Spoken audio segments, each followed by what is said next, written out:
tardes. Tengan todos ustedes presentes en este webinar del Estudio Muñiz. Agradecemos su participación, su presencia, su interés en el tema que vamos a desarrollar Jan Galarza y el que habla, que tiene que ver con un tema, con una sentencia reciente de una sala liquidadora de la Corte Superior de Lima, que ha ordenado prisión efectiva a un gerente general de una empresa por supuesta responsabilidad en hipotéticas omisiones en materia de seguridad y salud en el trabajo. Es la primera sentencia, hasta donde tengo conocimiento, en la cual el Poder Judicial ha dispuesto prisión efectiva por la comisión de supuestos delitos contra la seguridad y salud ocupacional, y además, al ser una sentencia de segunda instancia, la pena de cárcel es efectiva, con lo cual, más allá de que la empresa y el inculpado puedan ir en recurso de casación a la Corte Suprema, lo cierto es que la sentencia tiene que cumplirse mientras tanto. Evidentemente el tema de seguridad ocupacional es un tema muy sensible. Recordemos el caso Arcos Dorados hace algunos años atrás, que tuvo una cobertura mediática muy, muy grande y sobre todo implicancias laborales y penales, aplicando a SUNAFIL en ese momento la multa más alta en la historia de la institución en materia de omisiones de seguridad ocupacional, que representó un monto de cerca de 800.000 soles. Eh, a partir de ese tema se cambió el Código Penal, se cambiaron algunas normas de seguridad ocupacional y de inspecciones, y evidentemente el escenario es mucho más peligroso para aquellas empresas que no cumplan con sus obligaciones en materia de seguridad y salud ocupacional. En esta ocasión, como dije ya, me acompaña Jan Galarza, es socio senior del área penal de nuestro estudio, y quien va a comenzar la exposición desarrollando todas las consideraciones penales que tienen que ver con este caso sentenciado en la Corte Superior de Lima y sobre todo cuáles serían sus recomendaciones para, en la medida de lo posible, exonerar o reducir la responsabilidad del gerente general o de los gerentes de la empresa en una situación de esta naturaleza, en la cual lamentablemente ocurre un accidente fatal y esto puede tener una implicancia penal además de laboral.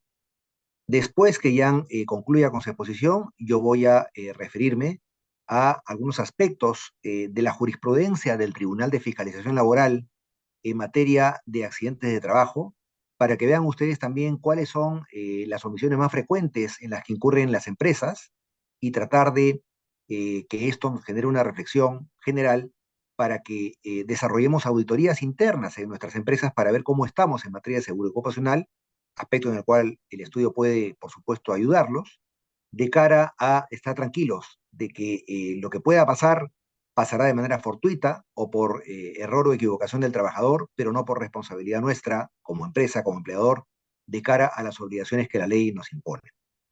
Dicho esto, sin mayor preámbulo, le cedo el uso de la palabra a Jan para que desarrolle toda la parte penal de la presente exposición. Adelante, Jan. Gracias, doctor. En efecto, como bien ha planteado el doctor Herrera en esta introducción, hace ya unos días la Sala Penal Superior, una de las salas penales superiores liquidadoras de Lima, ha dictado esta sentencia, ha confirmado una condena, ¿no?, contra el gerente general de una empresa llamada Corporación Wash, tipificando el artículo 168-A del Código Penal, ¿no? El delito que sanciona cuando se expone a trabajadores a riesgos en base al incumplimiento de obligaciones de prevención de riesgos laborales, ¿no?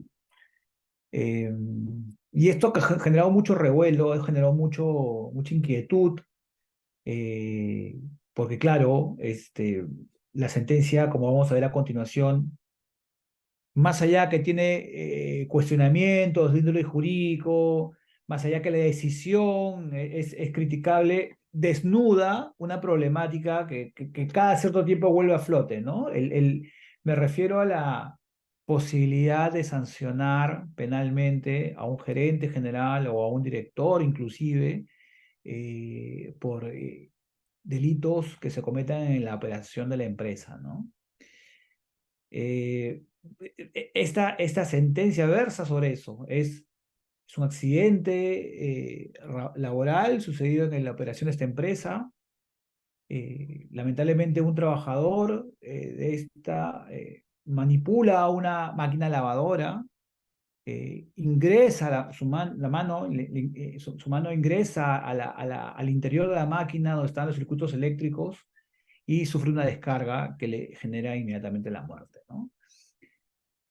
Bien, efectivamente, como le venía diciendo, se ha dictado esta sentencia condenatoria, esta confirmación de condena con este señor gerente general de una empresa llamada Corporación Wash, a cargo de la Sala Penal Liquidadora de Lima, y esto ha generado una serie de preocupaciones que vamos a intentar primero explicar a continuación en el marco de los fundamentos y errores en que incurre esta resolución. Luego les vamos a explicar la problemática de esta cuestión penal que, como les digo, cada cierto tiempo vuelve a flote de las posibilidades y límites de sancionar a un gerente o director por hechos que sucedan dentro de la operación de la empresa, algunos incluso cometidos por subordinados, o sea, terceras personas. Y finalmente mi intervención va a culminar dándoles algunas recomendaciones o medidas que deberíamos evaluar, adoptar de cara a evitar que en el futuro estos episodios como el de McDonald's o el de ahora de esta corporación Wash repliquen en empresas en las cuales trabajamos, ¿no?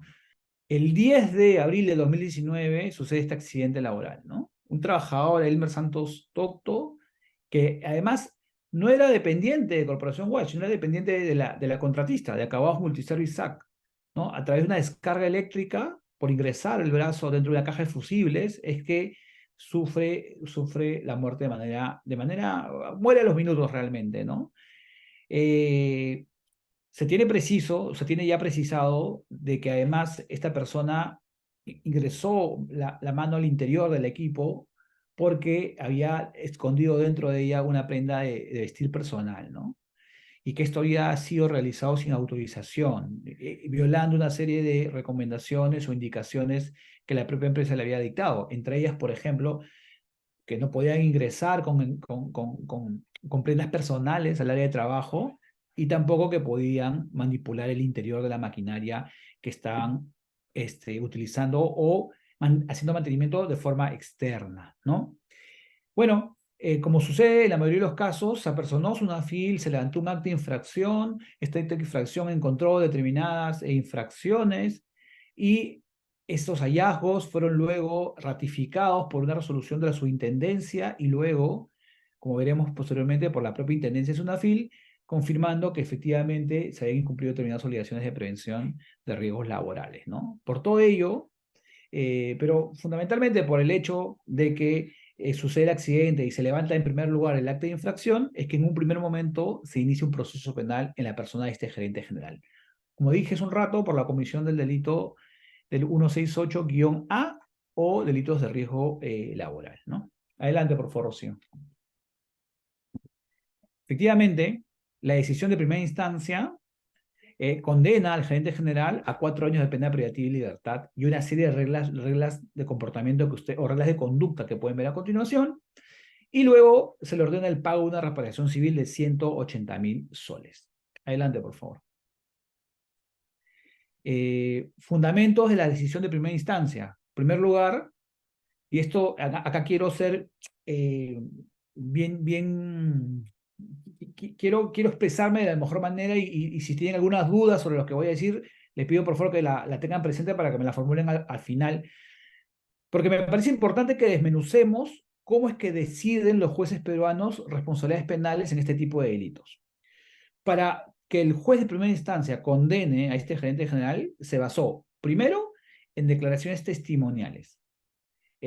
Dos trabajadores de la empresa que no estuvieron en el lugar de los hechos señalaron que la empresa no otorgaba equipos de protección personal y que los equipos que se manipulaban eran equipos que eventualmente presentaban fallas. Dos, al momento de levantarse el acta de infracción se tomaron tomas fotográficas y en esas tomas fotográficas se evidenció dos cosas. Primero, de que el área de trabajo era un área con humedad en el suelo, y segundo, que los equipos que se estaban trabajando eran equipos que denotaban una suerte de antigüedad y falta de mantenimiento. Estas conclusiones son conclusiones propias del juzgado. El juzgado ve las fotos y interpreta de que la humedad en el suelo era una situación de abandono o de exposición al riesgo, siendo el agua un medio conductor de energía eléctrica, y además al ver que los equipos en los cuales los que trabajadores manipulaban en equipos que aparentemente les faltaba mantenimiento, esa era una situación de riesgo que también el empleador no había debidamente controlado.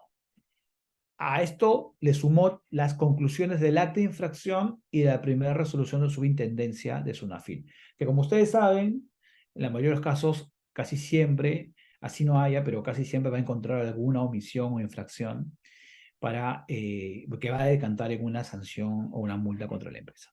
Estos fueron los fundamentos que se desprenden de la sentencia de primera instancia.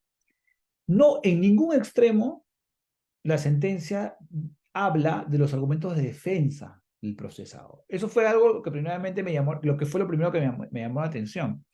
La respuesta a esto se da cuando leemos la sentencia de segunda instancia. La sentencia de segunda instancia se genera porque obviamente el condenado apeló. Y esta sentencia de segunda instancia dice lo siguiente. Rocío, por favor, si puedes continuar. Confirma la condena. ¿Y confirma por qué? Porque dice, las pruebas de descargo, o sea, el procesado sí ofreció pruebas, pero estas no han sido corroboradas por ningún medio probatorio adicional. Lo que dijeron los testigos que ofreció el procesado no pudo ser corroborado por otra prueba adicional. Además, ya en ese entonces se había dictado la resolución de intendencia de SUNAFIL, que reiteraba el hallazgo de infracciones incurridas por el empleador. Y además dice la segunda instancia de la sala penal que si bien el trabajador no era dependiente de esta empresa Wash, sino de una contratista, el incidente había sucedido en la planta de la empresa Wash, en el local de la empresa Wash, y por ende el gerente general de esta empresa tenía el deber de prevenir y cautelar que no suceda ningún tipo de incidente como el que lamentablemente sucedió. También esta resolución de la sala dice, es evidente de que el trabajador ha incurrido en una situación de autopuesta en peligro, ha sido negligente o ha sido imprudente, pero ello per se no va a excluir el delito por parte del empleador, porque en este subyacen deberes de prevención de riesgos laborales.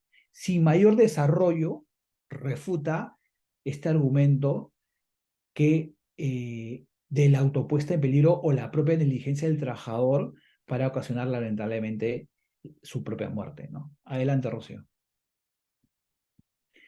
¿Qué pasa con esto? Lo primero que hay que decir es que sorprendentemente, tanto el juzgado como la sala ignoran un aspecto del tipo penal vigente en ese momento que es inocultable, que tendría que haber ameritado un pronunciamiento o desarrollo. Les explico. El artículo 168-A, vigente al momento de los hechos, tenía dos extremos que he resaltado en el slide que ustedes pueden ver en pantalla. En el primer párrafo dice, exige, mejor dicho, que para tipificar este delito, para sancionar por este delito, la persona o el procesado tiene que haber sido previamente notificado por la autoridad competente. Es decir, tendrías que haber sido primero emplazado por la autoridad competente del incumplimiento de esta obligación laboral. Y la reiterancia de este incumplimiento, la reincidencia, es la que ocasiona la tipificación del delito. Eso es un aspecto que no ha sido abordado en ninguna de las dos sentencias. Y el segundo es el último párrafo que ustedes pueden ver en pantalla, donde se dice que se excluye de responsabilidad penal cuando la muerte o lesiones graves son producto de la observancia de las normas de seguridad y salud del trabajo por parte del propio trabajador. Como dije hace unos segundos, hay algún párrafo que habla que descarta la negligencia del trabajador como causa del accidente, pero con un desarrollo bastante escueto y insuficiente. Adelante, por favor, Rocío. A pesar de ello, es que se condena a este gerente general. Pero hay más todavía. Eh, la resolución confirmatoria, la que ha salido publicada hace unos días y ha generado toda esta preocupación, también dice algo bastante interesante. Dice, la resolución de SUNAFIL confirma el hallazgo de infracciones, pero esta no ha sido cuestionada. Fíjense qué interesante, porque como todos ustedes saben, esta decisión es la que agota la instancia administrativa, pero puede ser cuestionada en sede judicial a través de una ACA, ¿no? O a través de una acción contenciosa administrativa.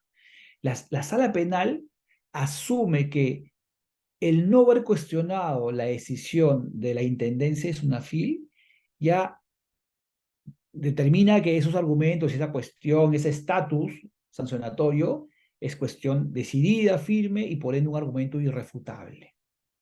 Esto nos lleva a la siguiente reflexión, que es algo que para nosotros los penalistas es una verdad hace bastante tiempo, que complica nuestra labor de defensa, ¿no? Ya es bastante frecuente que el Ministerio Público o el Poder Judicial basen sus decisiones en las posturas o resoluciones que se dicten en sede administrativa. Lo que se dicte en sede administrativa por un ente regulador es recogido al 100% por la sede penal para asimilarlo y utilizarlo como argumento, muchas veces incuestionable, ¿no? Entonces, lo que estamos viendo acá es que aparentemente, ¿no? El procesado no cuestionó la última decisión de instancia administrativa, regalando así un argumento, repito, entre comillas, irrefutable a la fiscalía para que pueda obtener la condena en contra del procesado. Dice también, por otro lado, esta sentencia, que la defensa no ofreció ninguna prueba documental de los cumplimientos de sus obligaciones laborales. Solamente ofreció 3 testigos que, repito, la sala dice, los dichos de esos tres testigos no fueron corroborados por ninguna prueba adicional. De esta prueba adicional es a la que me refiero ahora. Otro prueba documental que corrobore o ratifique el cumplimiento de las obligaciones laborales. Esto también me lleva a la siguiente reflexión, ¿no? Es clave, seguramente sobre esto va a ahondar el doctor Herrera en algunos minutos, pero es clave que todo el cumplimiento de obligaciones de índole laboral y cumplimiento del SST cuente con trazabilidad documental, ¿no? Que en primer lugar que se cumpla, obviamente, que se cumpla de manera rigurosa, que haya celo en ver si estamos acatando todas las medidas que nos dicta el marco de la materia, pero además que este cumplimiento goce de trazabilidad documental. De cara a que el día de mañana en un escenario como el que estamos describiendo a consecuencia de esta sentencia, tengamos la capacidad de poder probarle a un fiscal o un juez de que, eh, de que no solamente es el dicho de 3 testigos, sino que también podemos confirmarlo con documentos y de esta manera demostrar que los testigos de otra parte no están siendo exactos cuando no, quizás estén faltando la verdad, ¿no? Y precisamente por ello, por esta falta de trazabilidad documental en el cumplimiento de obligaciones laborales, que la sala hace un desarrollo escueto de la negligencia propia del trabajador, ¿no? Fíjese, porque claro, si yo tuviera la posibilidad de ofrecer documentalmente en un proceso como el que estamos ahorita analizando, la existencia de capacitaciones, la existencia de señaléctica preventiva, la existencia de una identificación de riesgos adecuado, la existencia de una difusión de esta identificación de riesgos y de los mecanismos o procedimientos de prevención, la existencia de la entrega oportuna de EPPs, entre otras medidas. Si yo tuviera la capacidad de mostrar que eso se ha hecho y se le ha extendido y entregado al trabajador involucrado, pues es mucho más complicado descartar in limine o en primer momento que el trabajador no cometió una negligencia propia que desencadenó lamentablemente en su propia muerte, ¿no? Eh, la inexistencia de estos recursos hace precisamente factible que la sala no tome un análisis profundo sobre el alcance o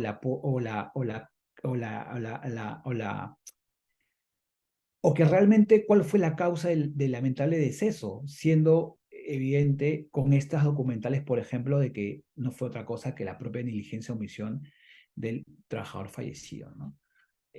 Adelante, Rocío.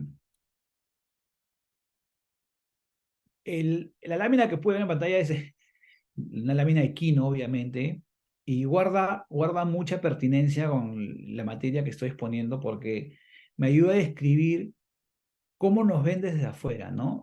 Cuando refiero a cómo nos ven, me refiero porque ustedes son trabajadores o funcionarios de varias empresas que son clientes del estudio. Entonces les quiero describir cómo desde el Ministerio Público o el Poder Judicial ven a una empresa, ¿no? Ven en la caricatura a una persona, un trabajador promedio de una empresa, puede ser el gerente general o un director o un gerente de operaciones, en fin, un gerente de producción, pero pero el Señor está en todos lados, está desde la cúspide, el mando medio, mando final. Precisamente es así como, no, como a veces se les ve a la empresa desde la fiscalía o desde el Poder Judicial, ¿no?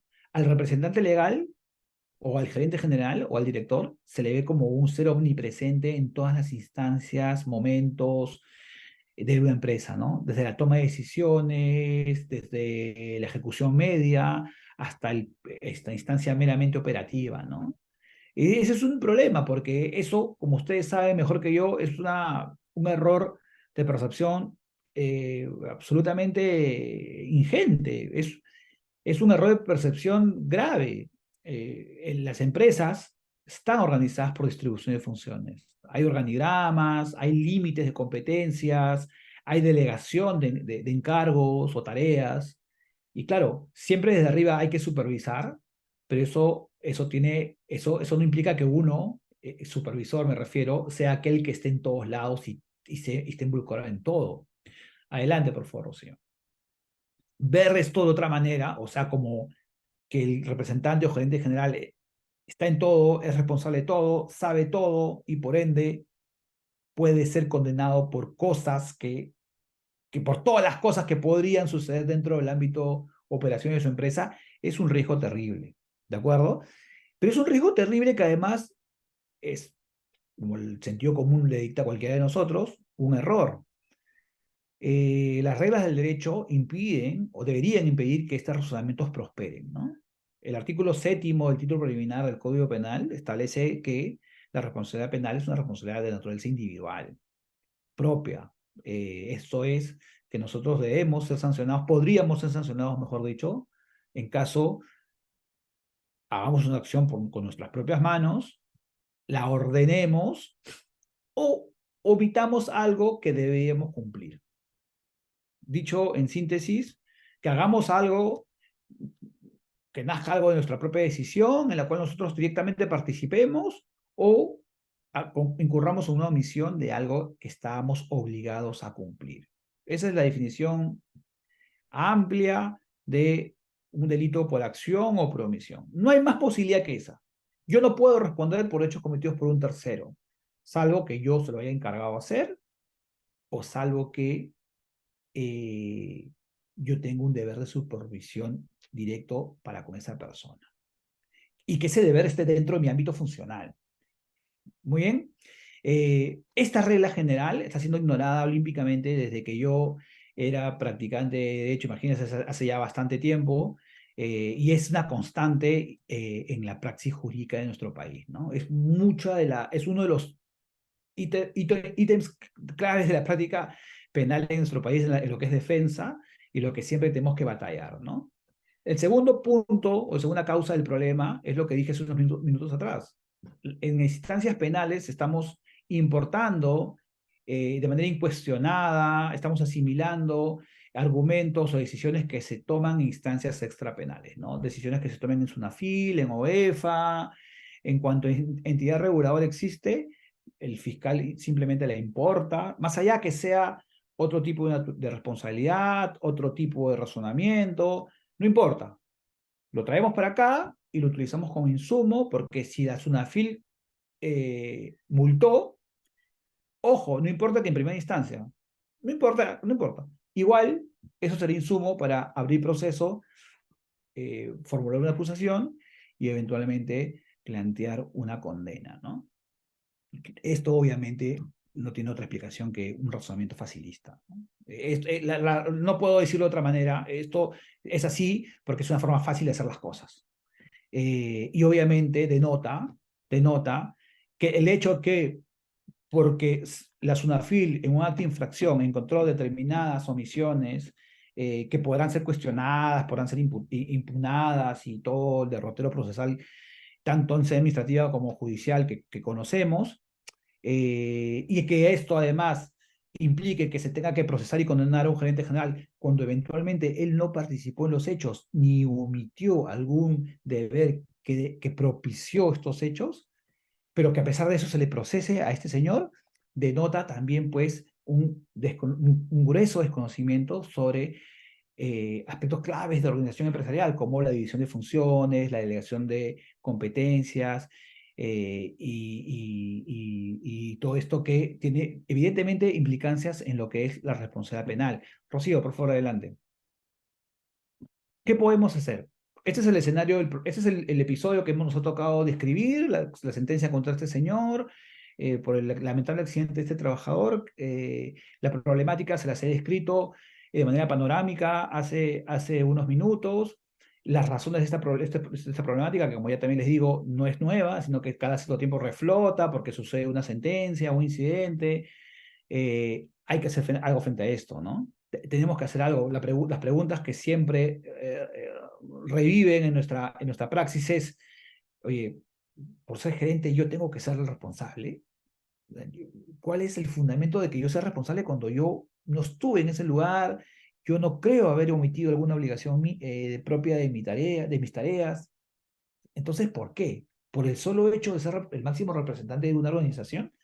Esas son preguntas que lamentablemente la mala praxis que he escrito justifican y hacen que cada día se vuelvan a replantear, ¿no? Rocío, adelante, por favor.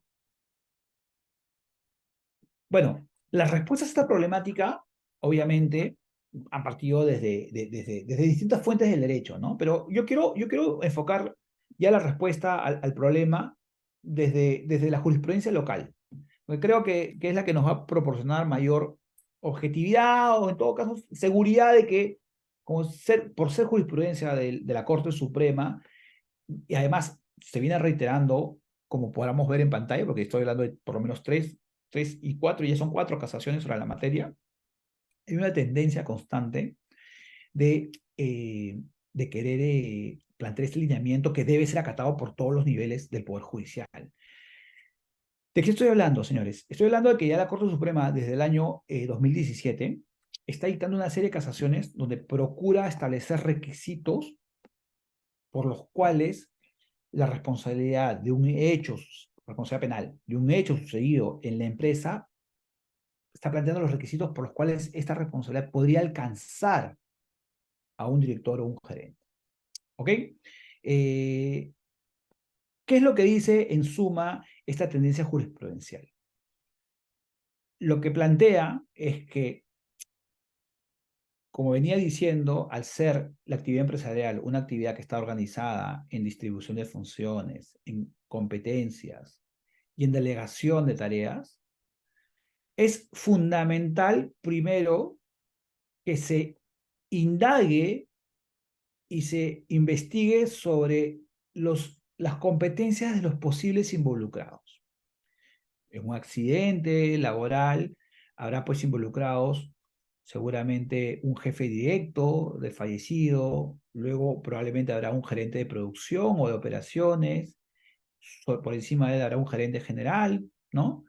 Entonces, si la tarea de una fiscalía es indagar si se ha cometido un delito y quiénes deben ser sus responsables, lo primero que se tiene que hacer es dilucidar cuáles eran las responsabilidades en la materia, en este caso prevención de riesgos laborales, de cada uno de los mencionados, para darles un ejemplo.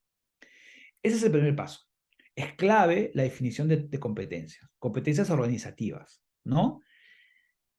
El segundo elemento es, definir las competencias, hay que determinar si es que hubo incumplimiento de las tareas derivadas de estas competencias. ¿Cuáles eran las tareas de la gerencia general en lo que es prevención de riesgos laborales? ¿Cuáles eran las tareas o competencias de la gerencia de operaciones o de producción? ¿Cuál era la gerencia de una jefatura a la cual respondía el trabajador fallecido? Y determinar, pues, quién incumplió con sus deberes funcionales. Eh, para así, pues, hablar con fundamentos objetivos si efectivamente había una responsabilidad y si esta responsabilidad ha sido incumplida o no. Claramente, si es que no había un ámbito funcional que te participe o te involucre en el episodio, si no, si es que lo había, pero tú has cumplido con todas tus tareas rigurosamente, no tienes por qué ser imputable, ¿no?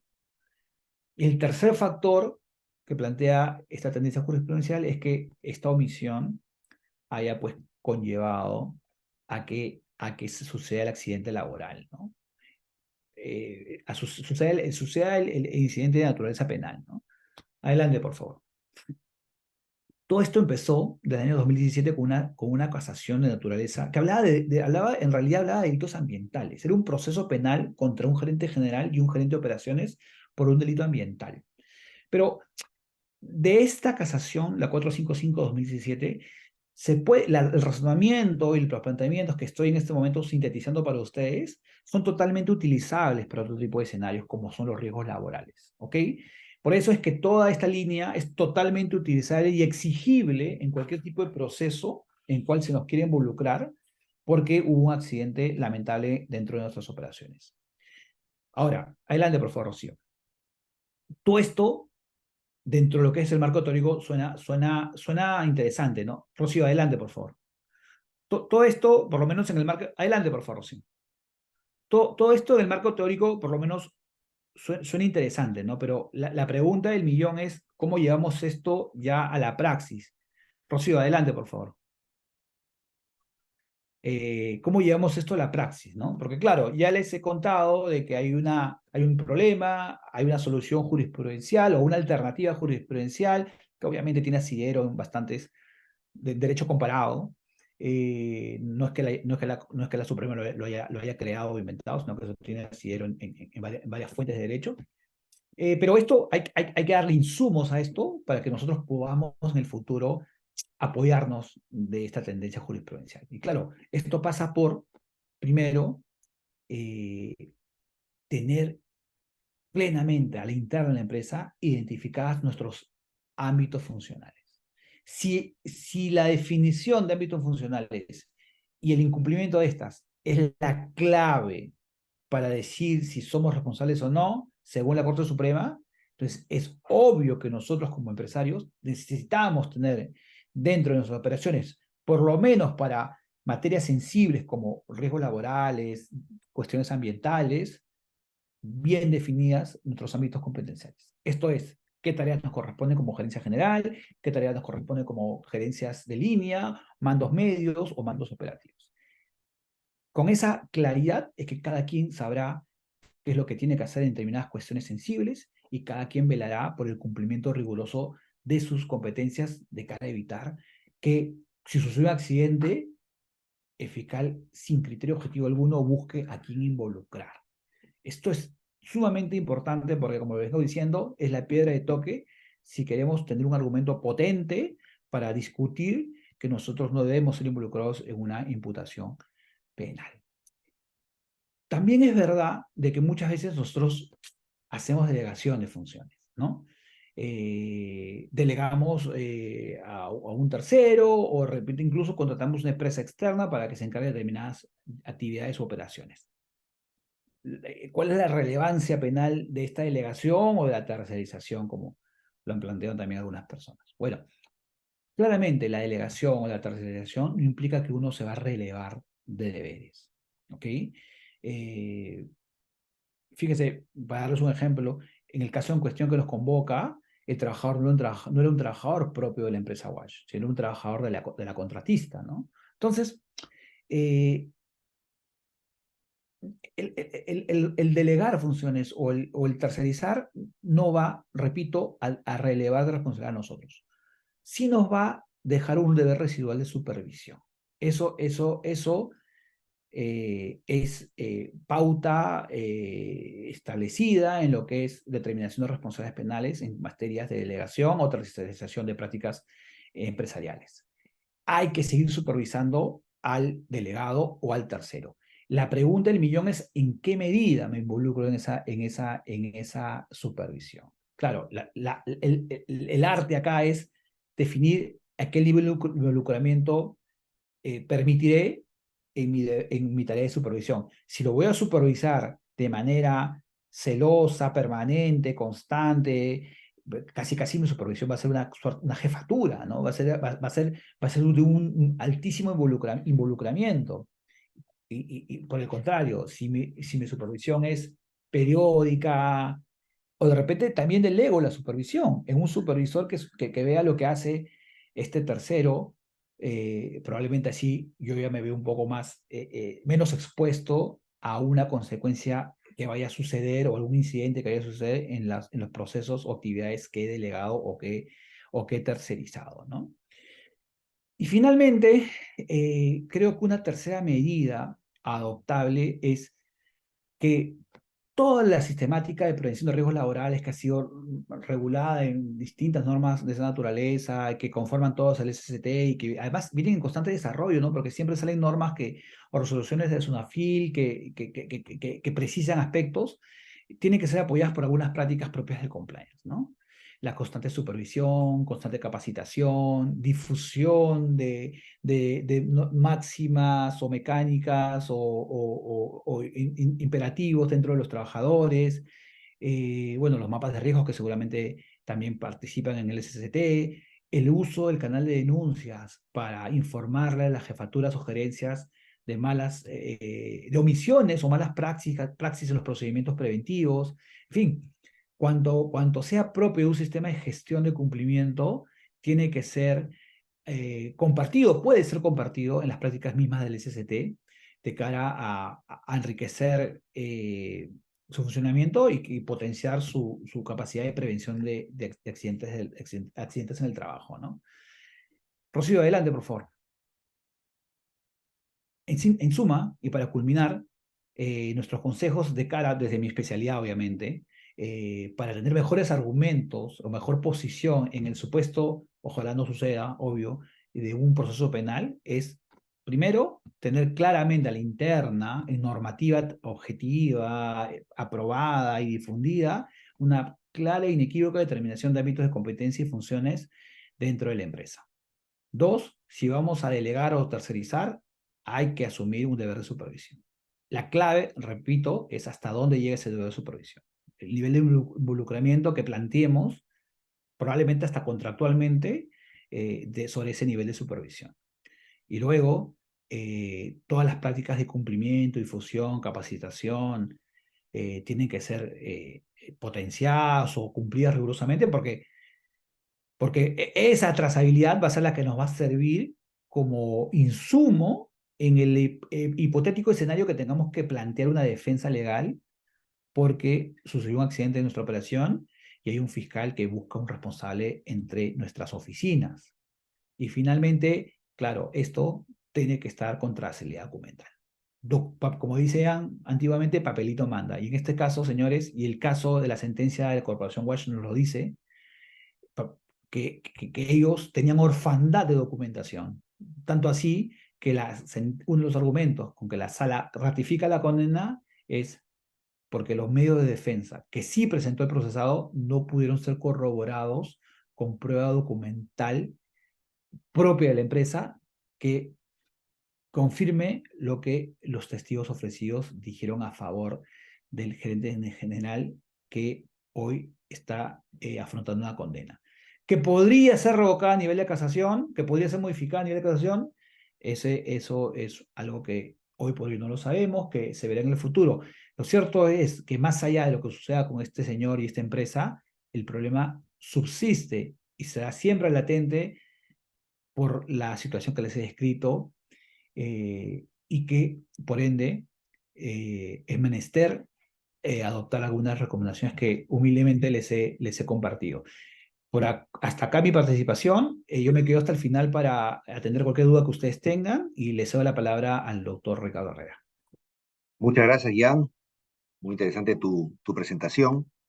Y creo que efectivamente nos queda como reflexión que, además de lo que has dicho, que lo que puede decidir SUNAFIL en el procedimiento inspectivo sancionador a nivel de las resoluciones de subintendencia o intendencia es clave, ¿no? Es clave porque es el órgano técnico que toma como referencia el Ministerio Público o el Poder Judicial en lo penal para poder decir si efectivamente hubo o no hubo una infracción a los deberes de seguridad ocupacional de cara a configurar el delito del artículo 168A del Código Penal, ¿no? El delito contra la seguridad y salud ocupacional. Precisamente porque es importante lo que dice SUNAFIL, voy a desarrollar a continuación cuál es la perspectiva laboral que debemos tener en cuenta en este tipo de responsabilidad penal del gerente general en materia de accidentes de trabajo en particular. Voy a compartir pantalla. Perfecto, entonces vamos a comenzar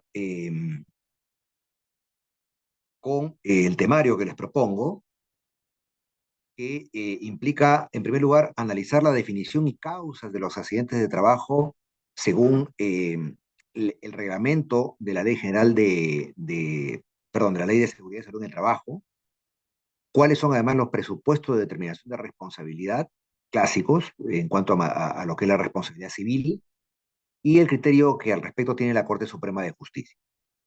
Luego vamos a ver cuáles son las infracciones muy graves según el artículo 28 del reglamento de la Ley General de Inspección, dentro de las cuales está las vinculadas a los accidentes de trabajo, eventualmente con consecuencias mortales, para luego ver cuáles son las resoluciones de sala plena del Tribunal de Fiscalización Laboral, es decir, aquellas resoluciones que tienen carácter vinculante para SUNAFIL y que son, evidentemente, muy, muy tenidas en cuenta por el Ministerio Público, la Fiscalía y por el Poder Judicial, por los jueces y vocales, en materia de accidentes de trabajo y también mencionar en esa materia otras resoluciones ya no vinculantes, pero sí muy interesantes acerca de los criterios que tiene el Tribunal de Fiscalización Laboral sobre el particular. El Tribunal de Fiscalización Laboral es la última instancia administrativa a la cual se puede acudir cuando uno tiene un procedimiento sancionatorio en el cual SUNAFIL propone una multa a partir del acta de infracción, que pasa por dos instancias. En primer lugar, en SUNAFIL, la subintendencia y la intendencia, y que si se trata de infracciones muy graves, puede llegar el caso en recurso de revisión al Tribunal de Fiscalización Laboral, que es la última instancia administrativa. También dijo Jan algo muy importante, que es que si la empresa no cuestiona judicialmente esa decisión del Tribunal de Fiscalización Laboral, que puede sernos adversa, es tenida esa actitud, esa omisión, como un reconocimiento de la falta y eso agrava nuestra posible responsabilidad penal. Por esa razón es importante que aun cuando haya pocas posibilidades de éxito en la vía judicial, se interponga esa demanda contenciosa administrativa para efectos de, en primer lugar, intentar una medida cautelar que suspenda los efectos de la multa, para no pagar la multa, pero sobre todo para evitar que se configure una interpretación de parte del juez penal de asunción de responsabilidad y eso nos condene penalmente hablando, ¿no? Entonces, por esa razón es importante que si no se tiene suerte en el SUNAFIL o en el Tribunal de Fiscalización Laboral, tenga necesariamente que considerarse la posibilidad de interponer la acción contenciosa administrativa contra esa decisión de última instancia del Tribunal de Fiscalización Laboral. 3 meses hay para hacerlo, cuanto antes mejor, para no dejar consentir una resolución administrativa, que es la última en la vía administrativa, que nos pueda generar esta interpretación que ha mencionado Jan en el caso de la Corporación Walsh. Bien, veamos. En el glosario de términos del reglamento de la Ley de Seguridad y Salud en el Trabajo se define lo que es el accidente de trabajo, ¿no? Y se dice, es todo suceso repentino, o sea, algo imprevisto, algo súbito, que sobrevenga por causa o con ocasión del trabajo. O sea, no necesariamente el accidente de trabajo se va a dar en el centro de trabajo cumpliendo una orden directa del empleador. Puede darse también con ocasión del trabajo, es decir, fuera del centro de trabajo, en comisión de servicios u otro tipo de situación. Todo eso también es accidente laboral. Y que produzca en el trabajador una lesión orgánica, una perturbación funcional, una invalidez o la muerte, en el peor de los casos. Es también accidente de trabajo aquel que se produce durante la ejecución de órdenes del empleador o durante la ejecución de una labor bajo su autoridad y aún fuera del lugar y horas de trabajo, ¿no? Entonces puede el trabajador estar, por ejemplo, en teletrabajo, ocurrir un accidente mortal y evaluarse si efectivamente hay responsabilidad parte de la empresa en lo ocurrido. Puede darse que el empleador no está dando de órdenes directas al trabajador, pero el trabajador está terminando de cumplir con su trabajo dentro o fuera del centro de trabajo, no está bajo su autoridad en esos momentos específicamente hablando, y sin embargo ocurre un accidente de trabajo y ese accidente de trabajo puede generar responsabilidades en el empleador, ¿no? Y a partir de esta definición vemos que las clases de accidente de trabajo pueden ser tres, ¿no? El leve, incapacitante, que genera una incapacidad parcial o total, temporal o permanente, y una situación de accidente mortal, lamentablemente, ¿no? Que es la situación más grave, por supuesto. Siguiendo con el proceso de términos del reglamento de la Ley de Seguridad y Salud en el Trabajo, las causas de accidente de trabajo que contempla nuestra legislación son básicamente tres. En primer lugar, la falta de control, son fallas, ausencias o debilidades administrativas en la conducción del empleador o del servicio contratado para ello, porque se puede tercerizar el servicio de seguridad y salud en el trabajo, el sistema de gestión de seguridad y salud en el trabajo, y se puede tercerizar, por ende, también la fiscalización del cumplimiento de las normas de SST en el centro de trabajo y en la fiscalización de las medidas de protección de la seguridad y salud en el trabajo, ¿no? Es decir, la falla de control apunta directamente a una omisión, a un error, a un descuido de parte del empleador, directamente o indirectamente en cabeza de su contratista de seguridad ocupacional, en materia del cumplimiento de todas las normas de seguridad ocupacional. Luego tenemos otra causa que es el conjunto de causas básicas referidas a factores personales y factores de trabajo. Los factores personales son referidos a limitaciones en experiencias, fobias y tensiones presentes en el trabajador, ¿no?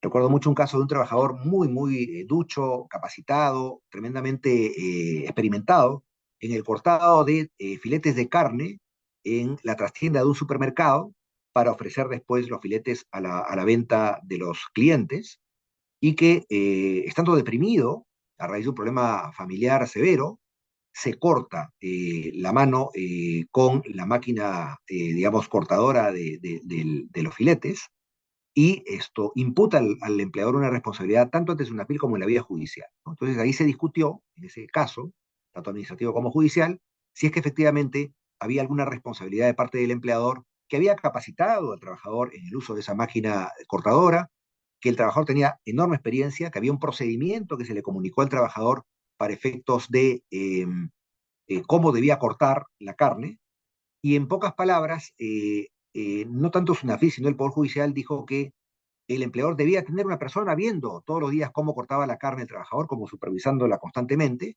y que además, más allá de que no había demostrado el trabajador ninguna falta a los deberes de seguridad ocupacional de parte del empleador, y el empleador había demostrado que había cumplido con todo, lo cierto es que el empleador era responsable por el daño moral causado por el accidente, ¿no? En el sentido que el trabajador había sufrido la mutilación de un dedo, y pues eso le causaba un perjuicio psicológico que agravaba su depresión.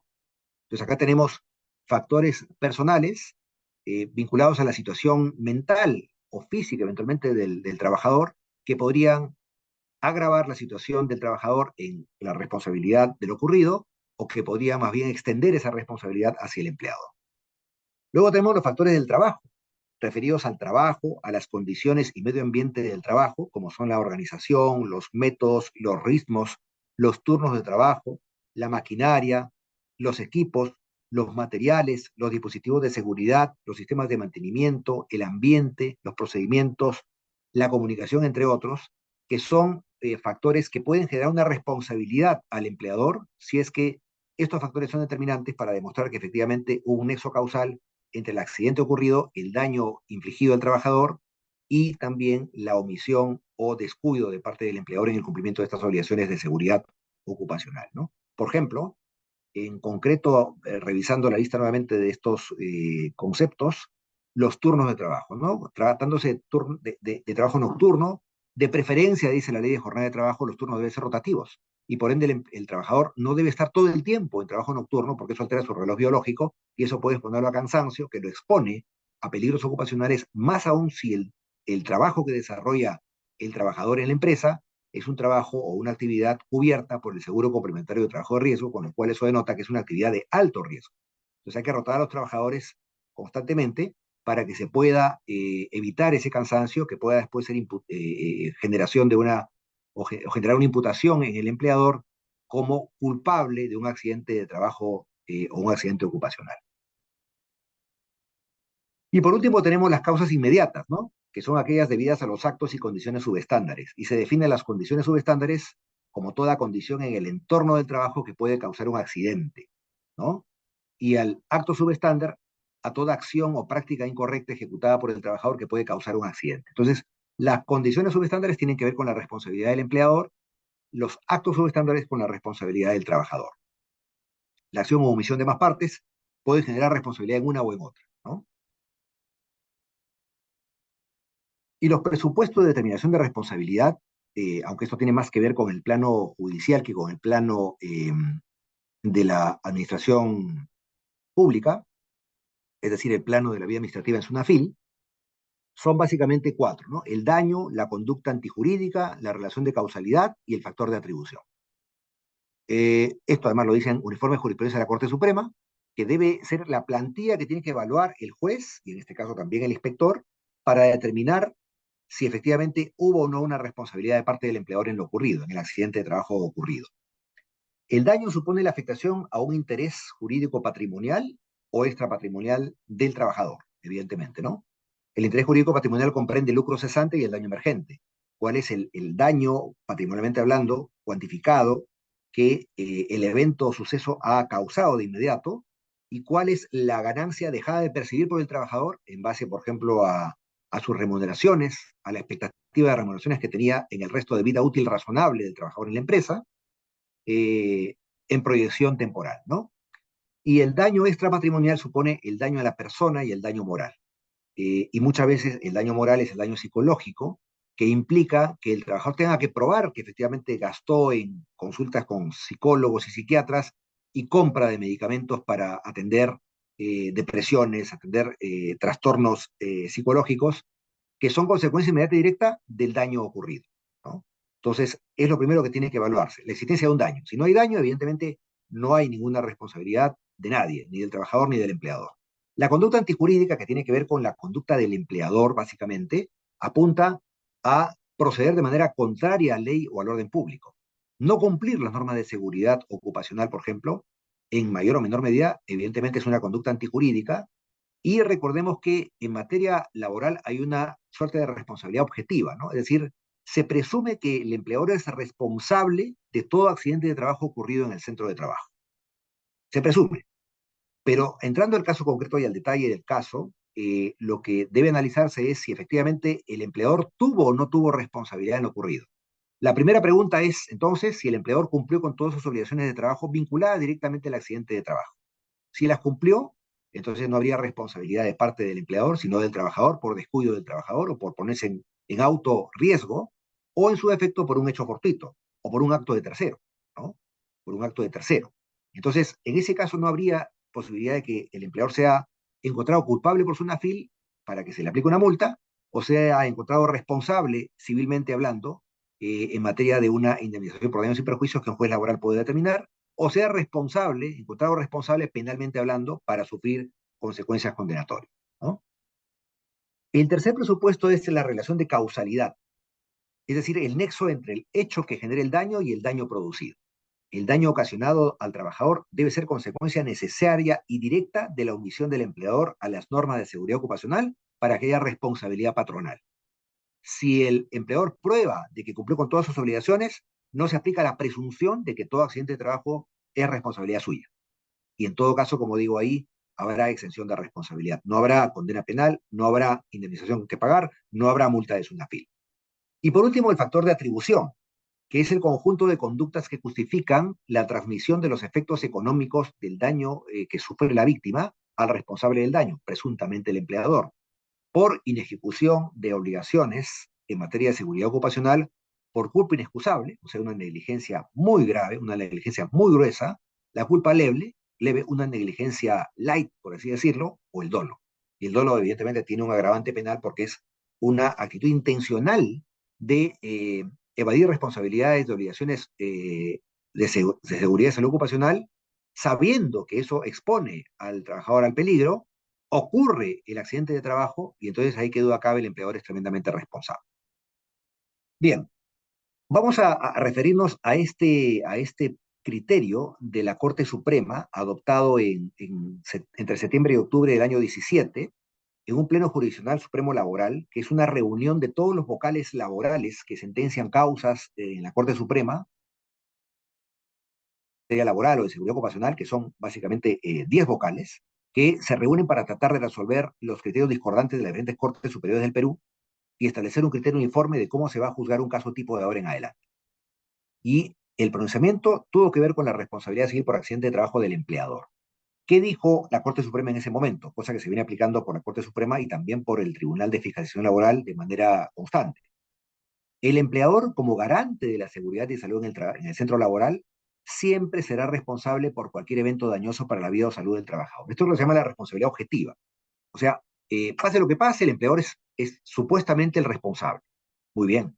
Pero como dije, si el empleador demuestra que cumplió con todas sus obligaciones de seguridad ocupacional vinculadas directamente al accidente de trabajo, esa presunción juris tantum, una presunción que admite prueba en contrario, se levanta, el empleador queda exento de responsabilidad y ya entonces no será objeto de sanción, quedando por dilucidar si tuvo la culpa el trabajador o un tercero, ¿no? O si fue el accidente de trabajo producto del caso fortuito o la fuerza mayor.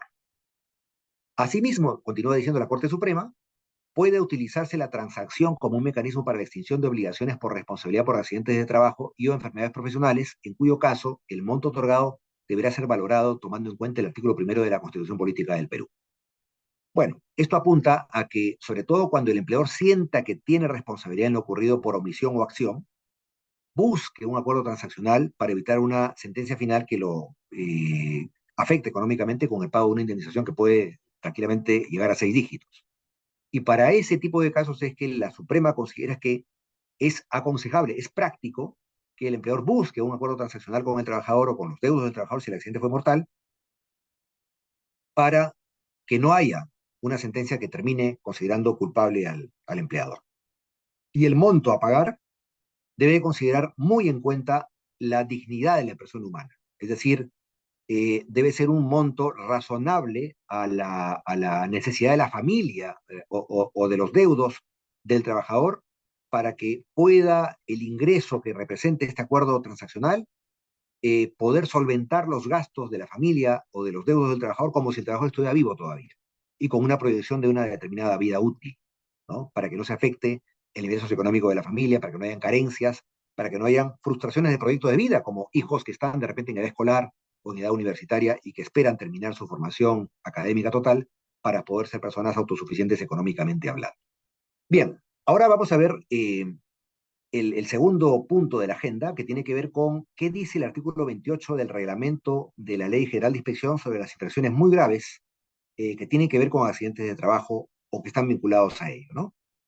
Voy a mencionar solo algunas, no todas, y por ejemplo es una infracción muy grave no observar las normas específicas en materia de protección de seguridad ocupacional para las trabajadoras embarazadas y en lactancia, las personas con discapacidad y los menores. Miren ustedes lo importante que es para nuestra ley proteger, sobre todo en materia de seguridad ocupacional, a población vulnerable.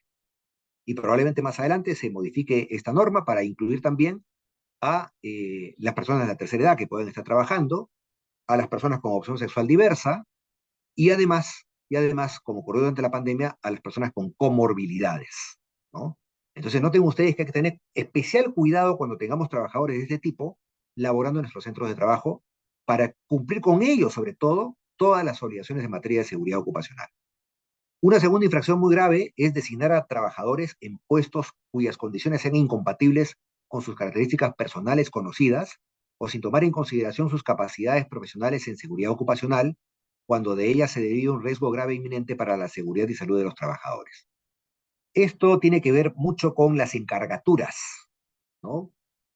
encargamos provisionalmente a determinado trabajador una jefatura, una coordinación, una supervisión o un puesto especializado para el cual el trabajador no está calificado, lo exponemos a un riesgo, ocurre un accidente y eso implica cometer una infracción muy grave. ¿Por qué? Porque de repente el trabajador no estaba no solamente calificado, sino que no fue capacitado en los riesgos ocupacionales de ese centro de trabajo en particular y del puesto de trabajo en específico. No fue un trabajador que estaba cumpliendo el perfil del puesto para poder desempeñarse y en consecuencia se presume que el empleador lo expuso al riesgo, no fue capaz de dar la talla, pero además se accidentó. Y el trabajador obviamente cumple una orden y asume el puesto con la exposición al riesgo que ello implica. Si ocurre el accidente, es claramente una culpa del empleador por no haber puesto una persona idónea en esa encargatura. Otra infracción muy grave es superar los límites de la exposición a los agentes contaminantes que originen riesgos graves e inminentes para la seguridad ocupacional, ¿no? Y en esto, por ejemplo, se puede considerar como un agente contaminante hasta la sola exposición al sol, perdón, de los trabajadores que laboran en el campo. Por esa razón es importantísimo darle bloqueadores solares, darle gorros a los trabajadores del agro, ¿no? Que son los que cultivan, que siembran o cultivan, para evitar exposición a lo que se puede inclusive considerar como agente contaminante de la seguridad ocupacional, enfermedades a la piel como el cáncer, que podrían generarse por descuidos del trabajador de cumplir con equipar con los equipos de protección personal debidos a su personal bajo determinadas circunstancias. Otra infracción muy grave es no adoptar medidas preventivas aplicables a las condiciones de trabajo de las que se derive un riesgo grave e inminente para la seguridad y salud en el trabajo de los trabajadores y las personas que prestan servicios dentro del ámbito del centro de labores. O sea, no solamente para los trabajadores, sino para practicantes, para jóvenes en formación laboral juvenil, para locadores de servicios que estén circunstancialmente en el centro de trabajo en ese momento, para trabajadores de terceros, como trabajadores de intermediación laboral, servicios o cooperativas de trabajo, trabajadores de terciarización, contratistas, proveedores, ¿no? Y en esa medida, esto implica una visión holística del empleador que tiene que tener en cuenta todos los trabajadores que están, o no trabajadores, pero que están desarrollando actividad en su centro de trabajo, de cara a que es responsable de todos ellos, ¿no? Y por esa razón es importantísimo que tenga en cuenta que las condiciones de trabajo deben ser condiciones que no expongan al riesgo al trabajador innecesariamente o no revelen incumplimiento de las normas de seguridad ocupacional, ¿no? Como pudo haber sido también, que duda cabe, el hecho de la exposición al riesgo en ese famoso caso de Arcos Dorados, con un accidente mortal doble, ¿no es cierto?, de un trabajador de limpieza, un joven que estaba limpiando un McDonald's, topó con el codo un dispenser, el dispenser estaba electrificado, se electrocutó, y la novia que estaba muy cerca de él, trabajando también en limpieza en el McDonald's, lo toca, se electrocuta y mueren las dos personas, ¿no? Evidentemente, ahí las condiciones de trabajo no eran las mejores, parece que no había sido objeto de una supervisión constante el estado de conservación de ese dispenser, y evidentemente su electrificación ocasionó un accidente fatal que terminó pues con un desprestigio tremendo para la empresa en medios de comunicación, en redes sociales, multas y procesos penales, ¿no? Luego también otra infracción muy grave es el incumplimiento de las obligaciones de seguridad ocupacional en materia de coordinación entre empresas que desarrollan actividades en el mismo centro de trabajo cuando se trata de actividades de alto riesgo, ¿no? Un campamento minero, un campamento petrolero, un campamento gasífero, en el cual pueden haber miles de trabajadores de terceros, intermediación laboral o tercerización, básicamente tercerización, en cadena de subcontratación. El empleador principal, por así decirlo, la empresa dueña o poseedora del centro de trabajo, es la responsable de todo. No cabe la posibilidad de que en el contrato de tercerización o subcontratación se diga, no, yo principal me eximo de responsabilidad y tú, contratista, vas a tener que cuidar todos los aspectos formales que debes cuidar en materia de cumplimiento de obligaciones en materia de salud ocupacional. No, la responsabilidad es solidaria en ese aspecto, tanto en intermediación como en tercerización. Por eso es importantísimo la coordinación entre la empresa principal y sus proveedores para efectos de que los proveedores cumplan con todos los estándares de seguridad ocupacional que la empresa exige para sus propios trabajadores. Y en esa medida se evitará esta responsabilidad en cascada que puede llegar a alcanzar al gerente general de la empresa principal. Y también es una infracción muy grave no implementar un sistema de gestión de seguridad ocupacional que comprende todo en realidad, ¿cierto? O no tener un reglamento interno de seguridad y salud en el trabajo. hay que tenerlo, y si no se tiene, evidentemente podremos nosotros ayudarlos a elaborar el mismo en función a las necesidades específicas de seguridad ocupacional que tienen ustedes en los centros de trabajo. También son infracciones muy graves, y con esto termino esta parte, el incumplimiento de las normas de seguridad ocupacional que ocasiona un accidente de trabajo que cause daño al cuerpo o la salud del trabajador, que requiera asistencia o descanso médico, conforme el certificado o el informe médico legal, ¿no? Eh, si no requiere descanso médico, entonces evidentemente no hay una infracción muy grave, sino una infracción grave o leve de repente, y por eso el hecho de la intensidad del daño es determinante de si estamos ante una infracción grave o muy grave, ¿no?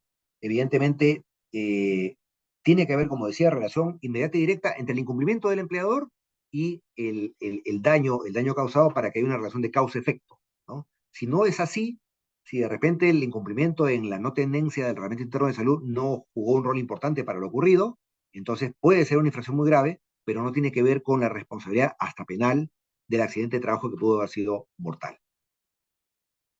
El incumplimiento de normas de seguridad ocupacional que ocasiona un accidente de trabajo mortal es una infracción muy grave, eh, específicamente vista como tal, ¿cierto? El incumplimiento de normas ocupacionales que ocasionen al que el trabajador contraiga una enfermedad ocupacional debidamente diagnosticada y acreditada por el médico especialista, también es una infracción muy grave. Y finalmente, no cumplir con realizar el examen médico ocupacional y o la vigilancia de la salud de los trabajadores.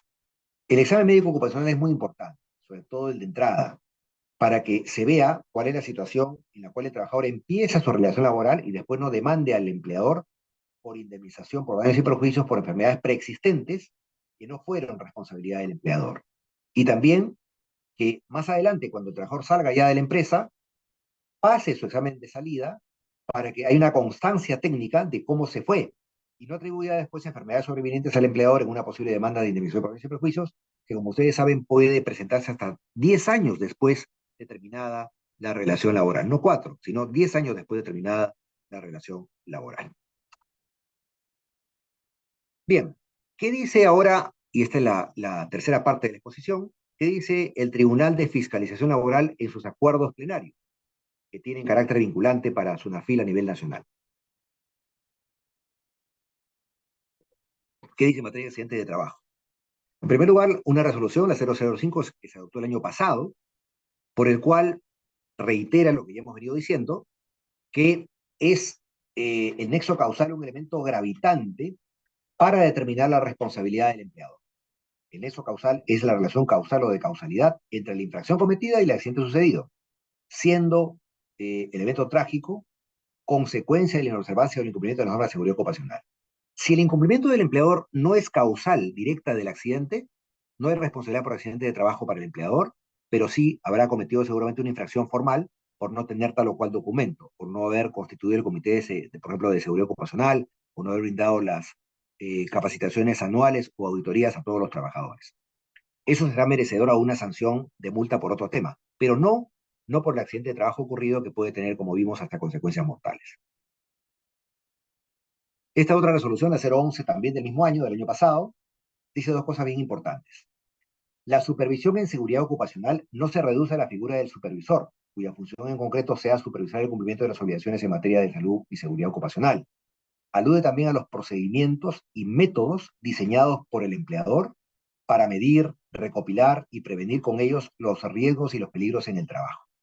O sea, no basta con que el empleador diga, nombro a una persona como jefe de seguridad ocupacional o como supervisor de seguridad ocupacional para que se encargue de todo lo que hay que hacer.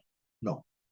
El gerente general, el comité de gerencia, el directorio tienen un nivel de responsabilidad en cuanto a que son los que diseñan las vigas maestras de este sistema de gestión ocupacional, y tienen que estar constantemente verificando que el jefe ocupacional cumpla con sus obligaciones. Un double check, un doble control que permita estar seguros a nivel de gerencia general y a nivel de directorio o comité de gerencia que efectivamente el jefe ocupacional o el supervisor está cumpliendo con su trabajo, y que nos puede permitir dormir tranquilos porque estamos al día en el cumplimiento de las obligaciones de las normas de seguridad ocupacional.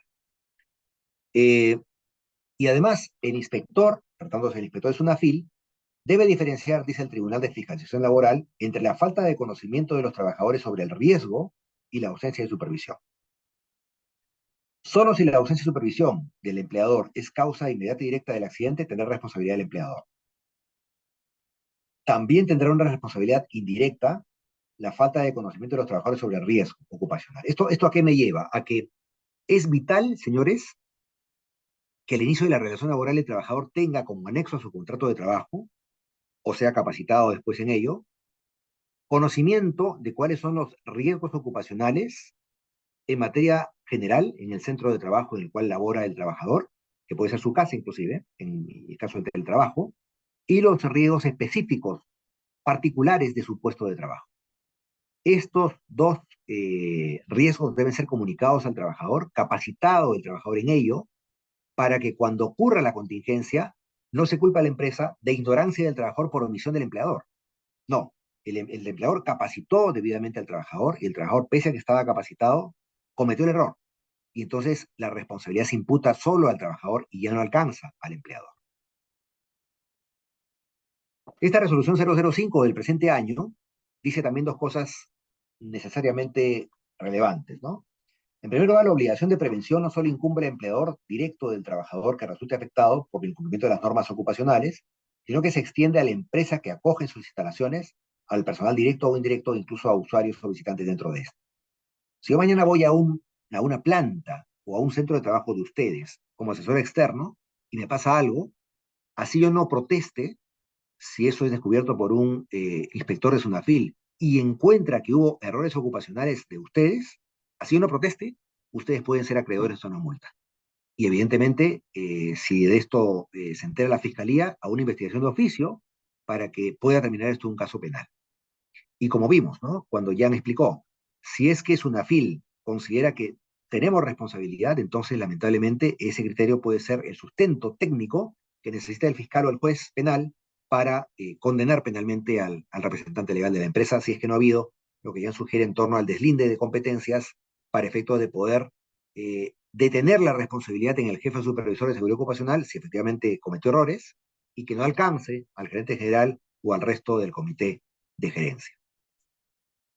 En el caso concreto, además, recuerden ustedes, Jan decía que la Corporación Walsh parece que no impugnó judicialmente la última resolución de SUNAFIL, la resolución de intendencia, con lo cual se aceptó, o se asumió, perdón, como que aceptaba tácitamente la multa impuesta y por ende la infracción cometida, ¿no? Un grave error porque eso complicó más aún su situación penal.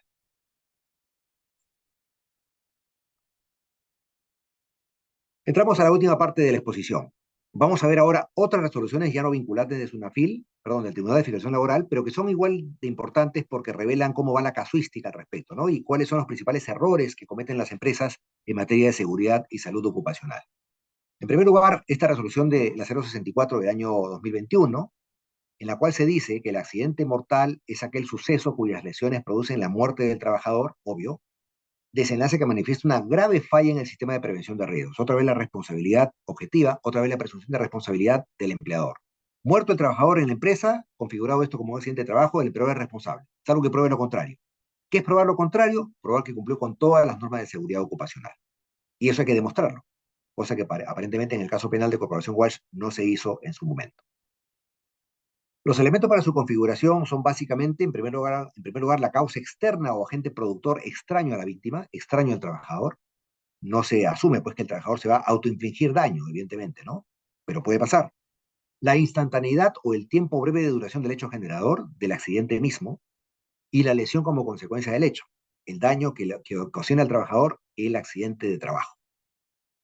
Esto es meramente conceptual, y pasando a la siguiente resolución, a la 014, también del año 2021, se reitera lo que ya dije, ¿no? En la subcontratación, la empresa principal es el centro de imputación de responsabilidades en la prevención de riesgos, con lo cual el accidente de trabajo no siempre es solo imputable al empleador directo del trabajador, sino que alcanza a la empresa principal por la responsabilidad solidaria laboral. Por eso es importantísimo que nosotros también veamos cómo vienen los trabajadores del service, de la cooperativa de trabajo, de la contrata, para ver si efectivamente sus condiciones cumplen las normas de seguridad ocupacional. Y si no las cumplen, habrá que ajustarle al proveedor para que el proveedor las cumpla y solo así poder continuar en una relación contractual con nosotros como empresa principal, como la responsable de todo lo que ocurre con los trabajadores directos o indirectos que tenemos en el centro de trabajo.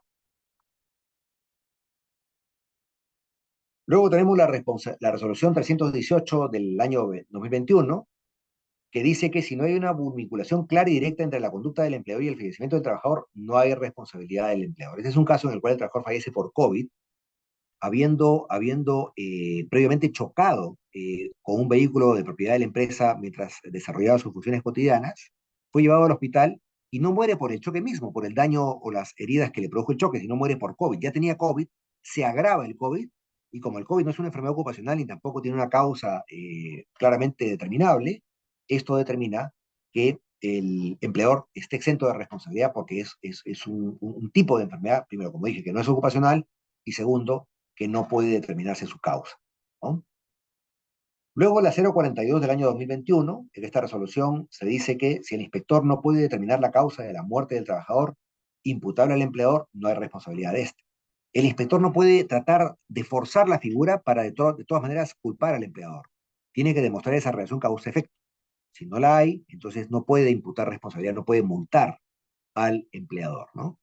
La causa de la muerte en ese caso fue un edema cerebral, ¿de acuerdo? No un hecho imputable al empleador, no es que el edema haya sido consecuencia inmediata y directa de una acción o omisión del empleador, y ningún acto o condición subestándar incidió en ello, con lo cual entonces no hay responsabilidad ni del trabajador ni del empleador, simplemente fue un hecho fortuito, un hecho fatal, ¿no? Que lamentar, por cierto, que fue el edema cerebral que causó la muerte del trabajador.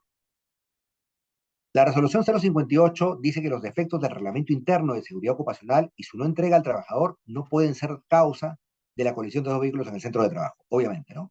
Ahí se verá si realmente los vehículos estaban en buen estado o no, montacargas en un puerto, por ejemplo, montacargas en un almacén, ¿no? Habrá que ver si los vehículos tenían la señalética debida, los trabajadores cumplieron con el protocolo de conducción segura dentro del centro de trabajo, para ver si efectivamente hay responsabilidad del empleador o de los trabajadores protagonistas de ese choque. Pero el hecho de que no haya habido entrega del reglamento interno de trabajo a los trabajadores no es una causa que consecuentemente genere de manera inmediata el daño causado al trabajador. Y por eso no se puede alegar como un elemento justificante o probatorio de la responsabilidad por la colisión de los vehículos en el centro de trabajo. Esta otra resolución, la 064, dice que el exceso de confianza del trabajador accidentado y sus compañeros de trabajo puede ser atribuido al empleador solo si se trata de actos subestándares que debieron ser identificados y evaluados por el empleador para adoptar medidas correctivas por el deber de supervisión y capacitación. Es el caso de un trabajador que subía y bajaba a una torre en diagonal en lugar de irse verticalmente, de manera recta y directa, en lugar de usar una escalera para ello, ¿no? Entonces, el trabajador se autoexpone al peligro, será responsable del daño si es que no encontramos omisiones del empleador. Pero el empleador obviamente es responsable por haberle enseñado al trabajador, tiene que probarlo, cómo debía subir por esa torre, solamente por la escalera, qué EPPs debía usar, cuál es el procedimiento que debía seguir, y si aún así el trabajador incumple esto, ya es bajo su estricta responsabilidad, no imputable al empleador. La resolución del 2021, la 279, que dice que la negligencia del trabajador es independiente del incumplimiento del empleador a normas de seguridad ocupacional. Claro, pueden haber otras normas que se hayan incumplido, leves, graves o muy graves, pero en todo caso no fue culpa del empleador, perdón, el accidente de trabajo por la negligencia del trabajador.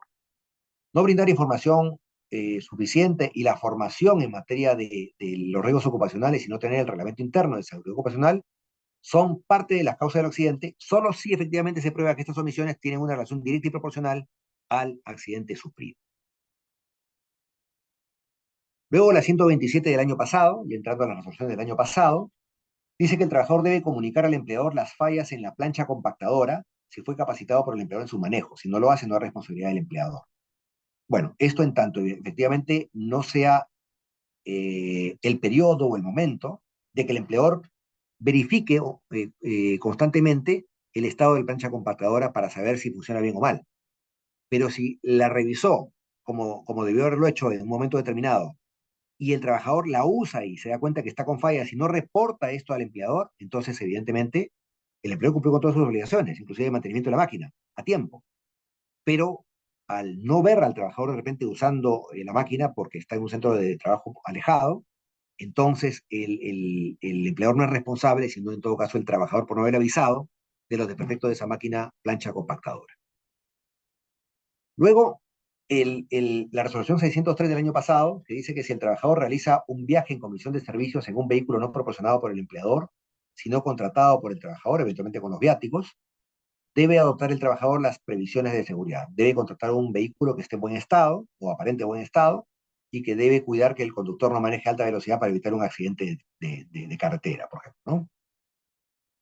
Si el trabajador no hace esto y se producen muertes, no es responsabilidad del empleador, porque el empleador no contrató el vehículo, porque el empleador no pudo estar presente en el momento del viaje, dado que esto escapa a su ámbito de cobertura en cuanto al centro de trabajo, y por ende, si se encuentran negligencias de parte del trabajador en lo ocurrido, las descritas, entonces el empleador no tiene ninguna responsabilidad en este tipo de casos.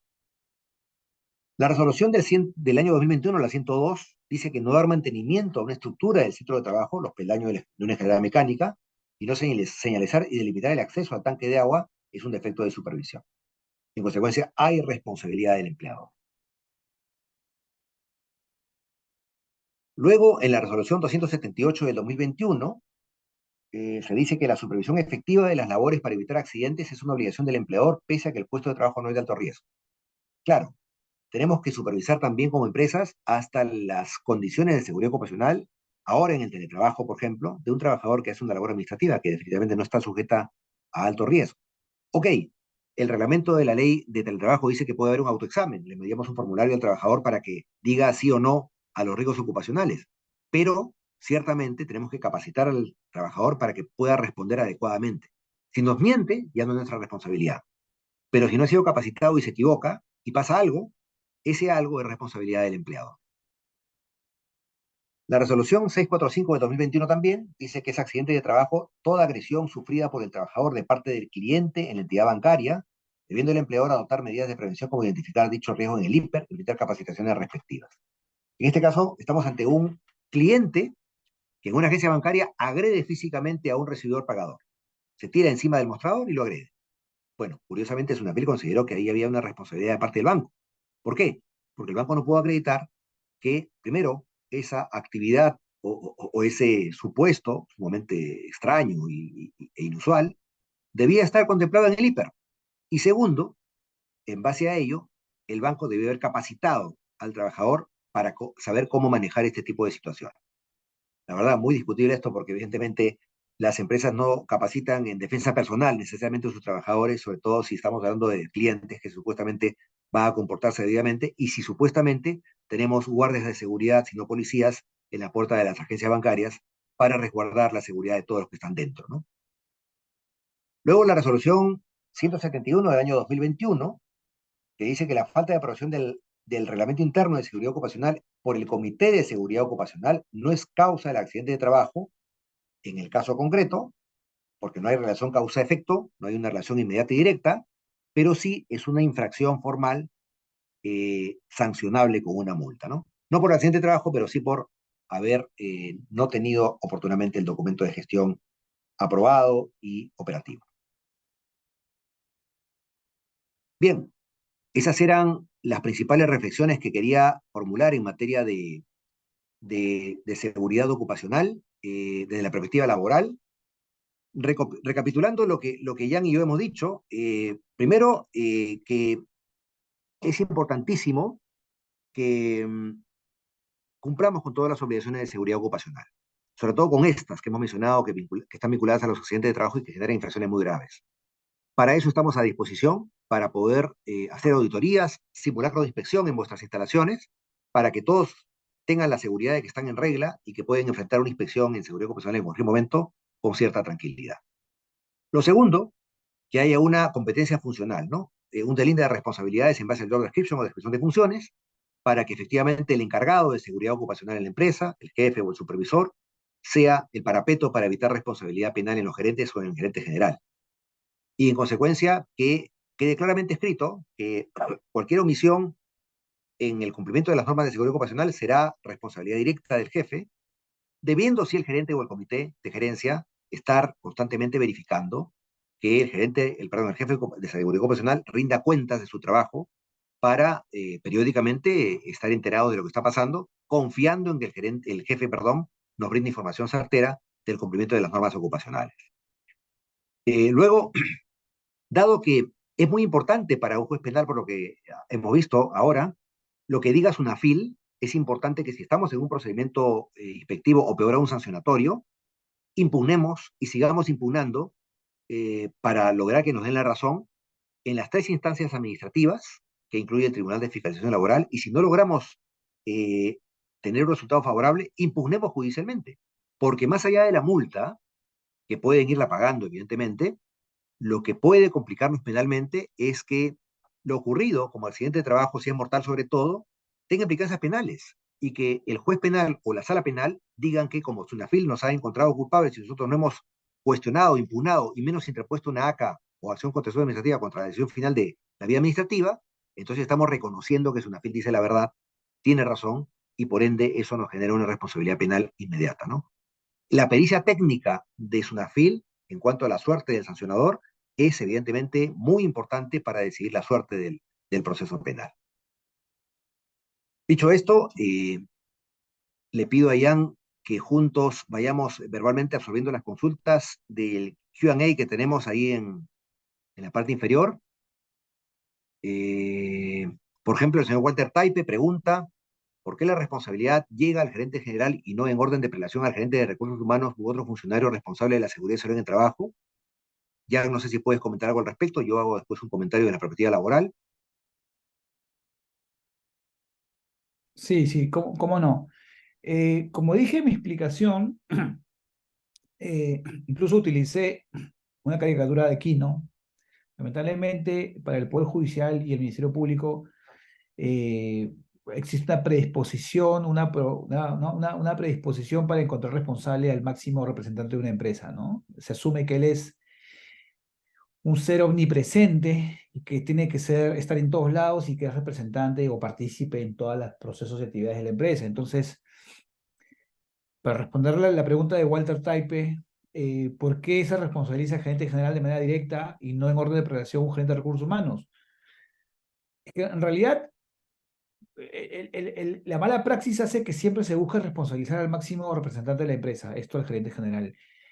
Yo no diría que tenga que responsabilizarse a alguien como agente de recursos humanos. Yo lo que dije, o lo que sugiero, o lo que le planteo, y de cara a la jurisprudencia que he leído, es que quien deba ser responsable es quien primero se determine quién era la persona competente para gestionar o hacerse responsable de la prevención de los riesgos laborales involucrados en el accidente, ¿no?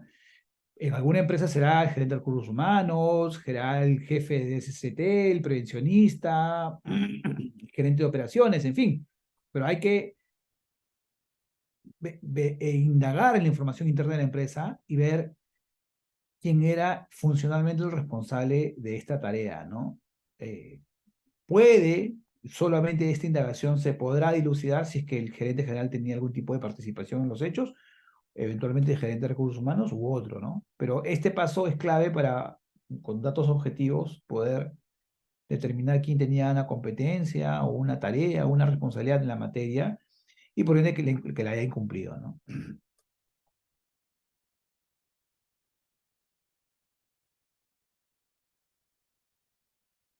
Ok, sí, efectivamente yo creo que el deslinde de responsabilidades, la competencia funcional, como le llama Jan, es muy, muy importante, ¿no? Lo dicen estas casaciones penales de la Corte Suprema, y creo que si es que efectivamente se demuestra que la responsabilidad era fundamentalmente del jefe ocupacional, el gerente general solamente será responsable de demostrar que efectivamente periódicamente le pedía cuentas al jefe ocupacional para que éste le diga lo que está haciendo, ¿no? No tiene que estar confirmando que lo que le dice el jefe ocupacional se cumple o no se cumple, es algo que es evidente, y por ende, de esa manera creo que quedaría exento de responsabilidad, ¿no?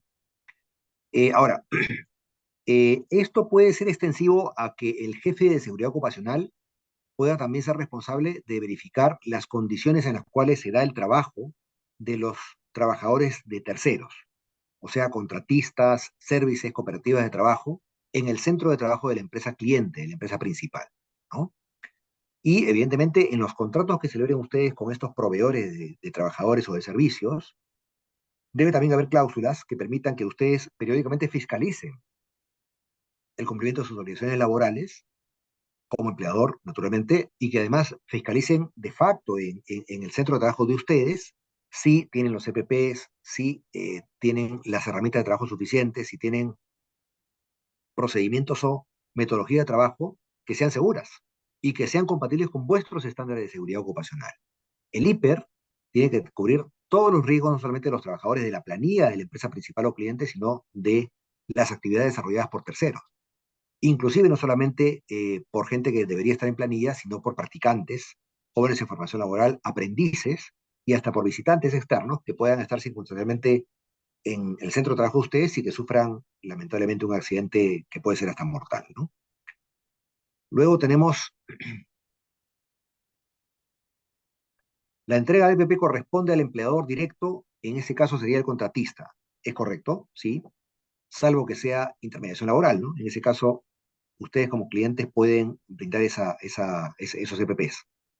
Si la empresa usuaria lo ha indicado en su requisito del servicio, aún se considera un incumplimiento. Si en tanto ocurra el accidente y ustedes no hayan verificado que se haya cumplido con esa cláusula contractual en la cual obligan al contratista a equipar debidamente a sus trabajadores con los EPPs pertinentes, ¿no? A ver, luego, si la sentencia en primera instancia era una condena suspendida, ¿cómo es que en la apelación se la reforman en peor y la hacen efectiva, ¿no? O sea, es un tema penal, Jan. ¿Por qué Sí. razón la sala dictaminó prisión efectiva en este caso? Yo lo aclaro, doctor. La sentencia de primera instancia dictaminó o resolvió o condenó, perdón, con pena suspendida. Una pena de 4 años suspendida por 3. Y la sala superior confirmó esta condena en esos términos. Esa es la precisión que quería hacer. Perfecto, gracias. Como en este caso pasa de Sunafil al Poder Judicial. No pasa de Sunafil al Poder Judicial, son dos vías paralelas, ¿no? En Sunafil fue procesada la empresa por una supuesta omisión en seguridad ocupacional, fue multada y en paralelo se desarrolló una investigación fiscal que terminó en un juicio penal, ¿no? Son dos cosas que pueden correr en paralelo sin ningún tipo de impedimento de la una de la otra. Tomando en cuenta que los jueces van a tomar la información de Sunafil y en caso no se refute alguna sanción, ¿lo tomarán como que estamos de acuerdo en la sanción? Sí, lo dijo ya, ¿no? O sea, para el Poder Judicial, lamentablemente, el no seguir impugnando la decisión administrativa implica un consentimiento de su contenido y aceptación de la responsabilidad. A ver, veamos qué más. El artículo del Código Penal fue actualizado a raíz del accidente del caso McDonald's. Sí, De fue acuerdo. modificado y precisamente se suprimió esos extremos que hablan de que el empleador tiene que ser previamente emplazado por la autoridad, ¿no? Pero recuérdese que en este caso de Cooperación Wash, por la fecha de los hechos, se tuvo que aplicar la versión anterior de la norma. De acuerdo. El problema es que muchas veces UNAFIL solo ve o busca que la empresa tenga responsabilidad, ya que ha existido casos donde se ve que el trabajador ha incumplido las políticas de seguridad, dejando en claro en una declaración, pero igual así le hacen caso omiso y buscan cómo responsabilizar al empleador. Es cierto, las empresas son guarderías infantiles, ¿no? Donde debemos estar detrás, como niñeras, de los trabajadores para que no se accidenten, habiendo sido capacitados, habiendo sido informados, habiendo sido tecnificados en justamente cómo evitar riesgos ocupacionales, ¿no? Pero lo cierto también es que el Tribunal de Fiscalización Laboral le enmienda la plana a Sunafil en más de una oportunidad, como hemos visto en las resoluciones que hemos comentado, y evidentemente este es un filtro, ¿no? Para que no se consagre en exceso. Y si el Tribunal de Fiscalización no cumple ese rol y tenemos nosotros la razón, la vía judicial está habilitada en el sentido de interponer una demanda contenciosa administrativa para cuestionar esa decisión del Tribunal de Fiscalización Laboral. Respecto a la empresa empleadora del accidentado, ¿tuvo alguna consecuencia penal? La empresa misma, no solamente el gerente general, condenaron a Corporación Walsh, No, no, ¿ya? lo tenés contra el gerente general. Ok. ¿Se puede inspeccionar y auditar regularmente, trasladarles las observaciones a estos terceros con plazo de cumplimiento? Claro que sí. Y esto hay que verificarlo, que esté presente en el contrato de servicios, ¿no? Para que la empresa cliente o principal pueda tener las armas contractuales para exigir se subsanen todas las omisiones o errores en salud ocupacional que ustedes vayan detectando en los trabajadores que el servicio o el tercero desplacen a vuestros centros de trabajo. Y pueden aplicar sanciones económicas, como penalidades, como retención de facturas. hasta que ellos subsanen lo que ustedes han encontrado. En el caso de Corporación Wash, ¿se conoce si Sunafil notificó de manera previa? Bueno, aparentemente sí, ¿no? Hubo procedimiento sancionador que fue avanzado hasta la subintendencia en primera instancia penal y llegó a la resolución de intendencia en la segunda instancia penal. ¿Es accidente de trabajo el transcurso al centro de trabajo? Sí, ya lo hemos visto en la definición del glosario de términos del reglamento de la Ley de Seguridad Ocupacional, ¿no? Es un accidente de trabajo también el estar fuera del centro de trabajo, pero en cumplimiento de funciones, ¿no? En el transcurso al centro de trabajo sí podría ser un accidente ocupacional. Eh, y la siguiente pregunta tiene que ver con eso. Si pasa un accidente durante el traslado con movilidad que otorga la empresa, ¿también es considerado responsable del empleador? No necesariamente, ¿no? No necesariamente habría que ver si es que hay un tercero o un caso fortuito como elemento detonante del accidente, ¿no? Pero en principio podría ser considerado como un accidente de trabajo. ¿Qué sucede con el teletrabajo? ¿También aplica en los lugares donde desarrollen sus actividades los trabajadores? Sí, como lo dije ya, el teletrabajo también puede ser un lugar en el cual se den accidentes de trabajo, ¿no? Y para eso es importante establecer en el contrato o convenio de teletrabajo pautas que tiene que cumplir el trabajador a partir de la declaración, la autodeclaración, que según el formato del reglamento, el tiene que llenar para que el empleador tenga conciencia, por la declaración jurada de lo que dice el trabajador, de que el lugar que va a destinar el teletrabajador al trabajo mismo a distancia es un lugar seguro y no lo expone a riesgos ocupacionales. Los accidentes laborales ocurridos en aguas internacionales, embarcación pesquera extranjera, ¿se resuelven en juzgado peruano? No, se resuelven ante el juez que las partes pacten en el contrato de trabajo y si es que no está previsto ello en el contrato de trabajo, entonces se acude al país de la bandera que enarbola la embarcación, ¿no? Puede estar en aguas internacionales, pero es un barco de bandera panameña, bandera china, bandera japonesa, entonces se aplicará la jurisdicción competente de ese país para efectos de ver el caso concreto en materia de accidente de trabajo. Bueno, ya mencionó Jan cuál es la diferencia entre la anterior versión del 168A y el 168 del Código Penal y la actual versión. Sí, pues ha generado mayor deber de diligencia de parte del gerente general. La transacción extrajudicial entre el empleador y el trabajador, perdón, y los familiares del trabajador fallecido por reparación de daños eliminan el riesgo de una eventual responsabilidad administrativa ante SUNAFIL y una eventual responsabilidad penal ante Fiscalía. Jan, por favor. Sí, o sea, el Código Procesal Penal contempla en el artículo 2 lo que se denomina el principio de oportunidad y la posibilidad de archivo de un proceso penal porque existe una transacción o un acuerdo reparatorio, ¿no? Entonces, un accidente laboral cometido por imprudencia podría ser archivado a través de esa mecánica, es una posibilidad. Sí, obviamente, y como lo dice la norma, esto no depende del mero mérito de la transacción, sino que depende de que esto sea ponderado por el fiscal, eventualmente por un juez, si es que el proceso prosperó hasta instancias de investigación preparatoria, pero es el insumo clave si quieres convencer al fiscal o al juez de que aplicando esta fórmula del principio de oportunidad se puede lograr el archivo de un proceso. De acuerdo. Luego se nos pregunta, ¿en la sentencia de la Corporación Wash se verificó que previamente SUNAFIL había identificado los riesgos laborales?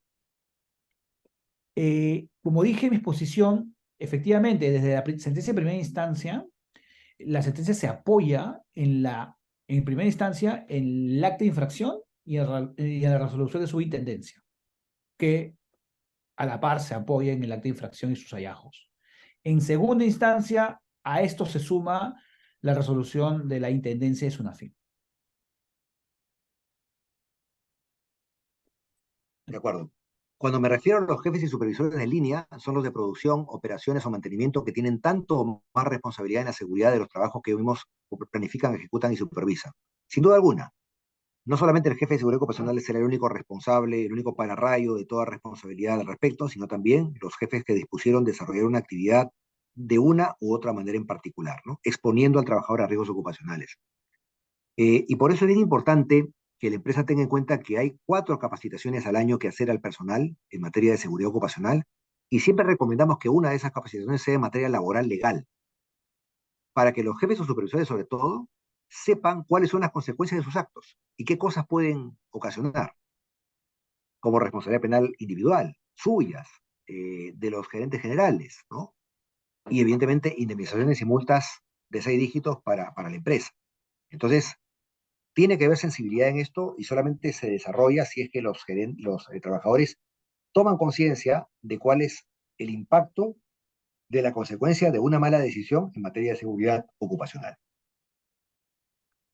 El IPER tiene que contemplar los riesgos de los puestos de terceros, no los puestos de terceros, sino las actividades. Las actividades de los terceros que desarrollen en la empresa tienen que estar previstas en el IPER de la empresa principal o cliente, que es la dueña o paseadora del centro de trabajo, para que se prevea la posibilidad de transmitir esa información a los terceros para que cumplan las normas de seguridad y salud ocupacional que esto exige.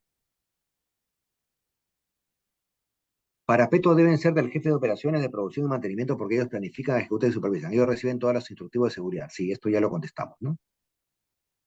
Eh, Vigilancia de SUNAFIL. A ver, perdón. Vigilancia de salud ocupacional en microempresas de hasta 10 trabajadores, ¿cómo se evidencia, no? Bueno, no hay obligación de tener una vigilancia de seguridad o salud ocupacional expresa, como un supervisor o un encargado en una microempresa, pero entonces el dueño de la microempresa, el gerente general o el gerente o el administrador de la microempresa será el director responsable. Ahí sí puede, por la cantidad de trabajadores, jugar ese rol de verificación directa en el cumplimiento de las normas ocupacionales al respecto, ¿no? No es necesario contar con un médico ocupacional cuando se tiene una microempresa, ¿no? Eso ya lo establecen claramente las normas. A ver,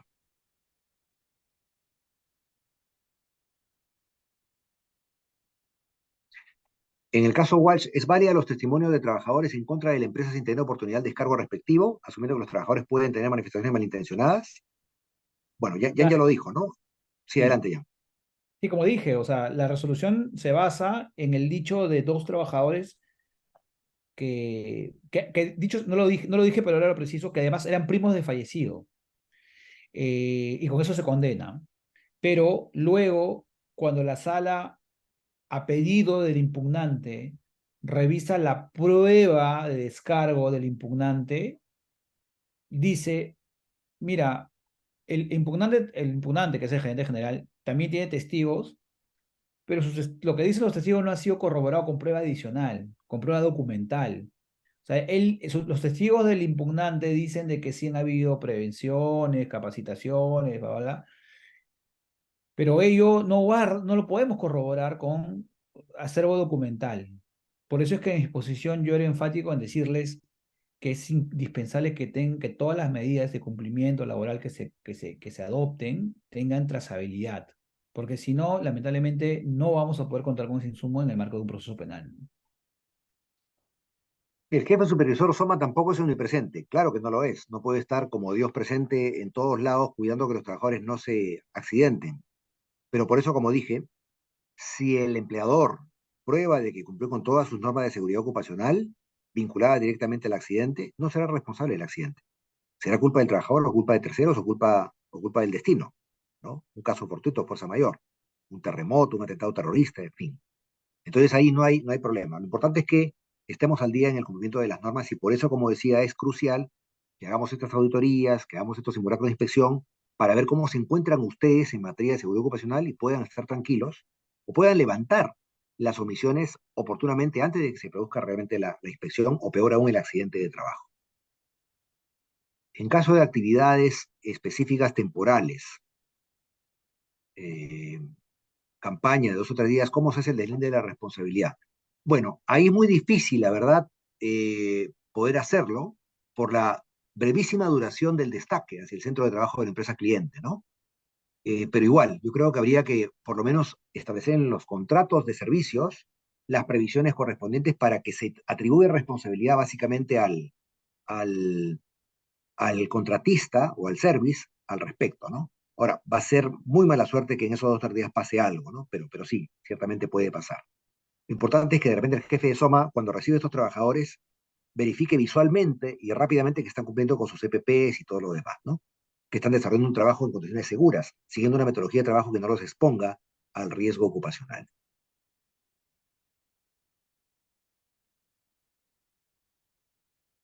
Respecto a las comisiones de servicio, deberían darse bajo lo señalado por el Tribunal de Fiscalización Laboral, siempre debería darse con movilidad de la empresa para que sea accidente de trabajo. Sin embargo, no se estaría considerando que el trabajador esté efectuando actividades por orden del empleador. Y lo que sucede en la realidad es que el trabajador se ve obligado a tomar movilidad pública al no ser claro. Por eso es que el Tribunal de Fiscalización Laboral dice que el accidente de trabajo ocurrido en un vehículo que eligió el trabajador no es un accidente que pueda generar responsabilidad en el empleador. Es un accidente de trabajo, pero no hay responsabilidad de parte del empleador, porque el empleador no pudo verificar qué tipo de vehículo tomaba el trabajador. El trabajador tiene que tomar un vehículo seguro. Ahora, puede haber condiciones en las cuales no hayan pues, vehículos seguros, solo mototaxis de repente en la zona, ¿no? Pero el trabajador tiene que cumplir con sus obligaciones. Entonces, ya ese riesgo del trayecto lo asume el trabajador, no es responsabilidad del empleador.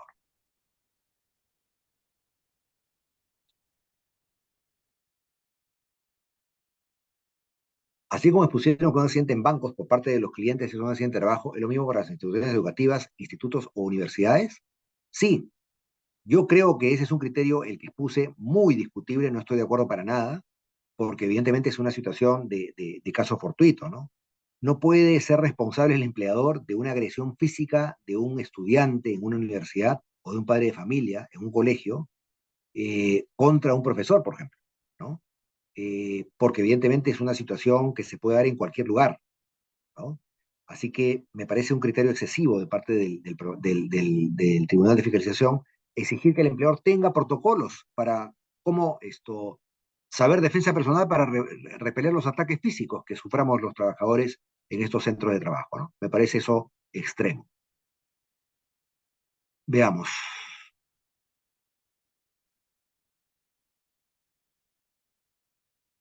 esto ya lo vimos también.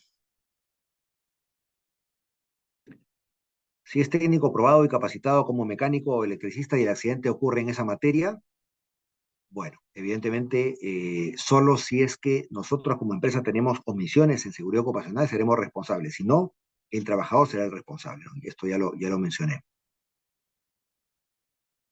Si la empresa tercerizada pidió cambios a la principal, cambios que pudieron prevenir el gerente también es responsable. Bueno, depende, ¿no? ¿A quién los pidió? Si los pidió al jefe de Soma y el jefe de Soma no hizo caso, el jefe de Soma es responsable. Si los pidió y el jefe de Soma dijo, déjame consultar con mi gerente, le dijo al gerente que había pedido esto el tercero y le dijo la consecuencia de no acceder al pedido del tercero, el gerente también es responsable, porque supo del pedido y no tomó la decisión de autorizar el pago o el gasto oportunamente. ¿Por qué no se incluyó la responsabilidad penal al representante de la empresa tercera en el caso Walsh? Bueno, no sé, Jan, si eso se desprende de la sentencia.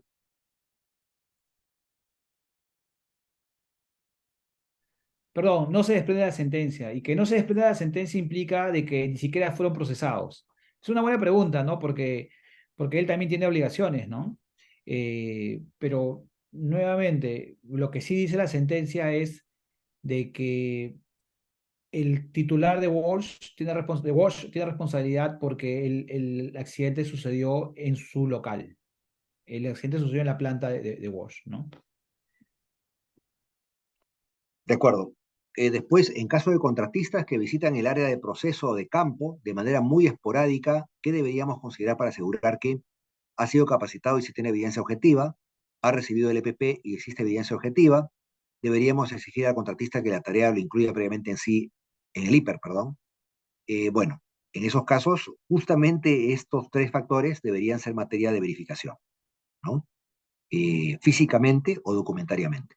Y con eso estamos cubiertos. Hemos tomado las previsiones y hemos actuado con la diligencia razonable para verificar que se cumplan las normas de seguridad y salud ocupacional. La supervisión por parte del gerente a un tercero, no de naturaleza de la relación laboral, es que no es una supervisión laboral, es una supervisión en materia de seguridad ocupacional.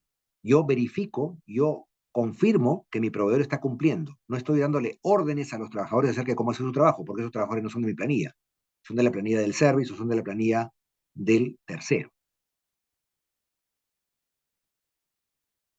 ¿Por qué se exime de responsabilidad a la empresa si el vehículo tercero en el que ocurre el accidente?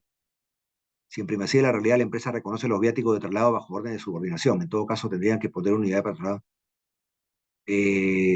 Porque como dije, la empresa no puede prever o no está obligada a poner movilidad a todos los trabajadores en todas las actividades externas al centro de trabajo, ¿no? Sobre todo si hablamos de vendedores, visitadores médicos, agentes viajeros, es imposible. Entonces, ahí la responsabilidad recae en el trabajador, si es que acudió a un vehículo inseguro. Y lo dice reiteradamente el Tribunal de Fiscalización Laboral, ¿no? ¿Qué pasa si el SSD, pensión y salud presentados por los contratistas son falsos o editados? Bueno, en ese caso no hay responsabilidad penal, ¿no? Por brindar información falsificada, ¿no? O fraudulenta. La firma de formatos como permisos o análisis de riesgos para trabajos realizados por contratistas deben ser firmados por el titular también. Claro, es decir, eh,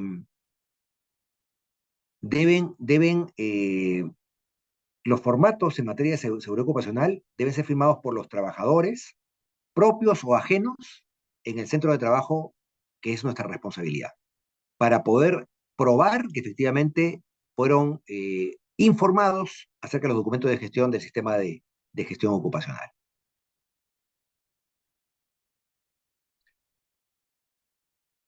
¿No aplica acaso el deber de garante del gerente general?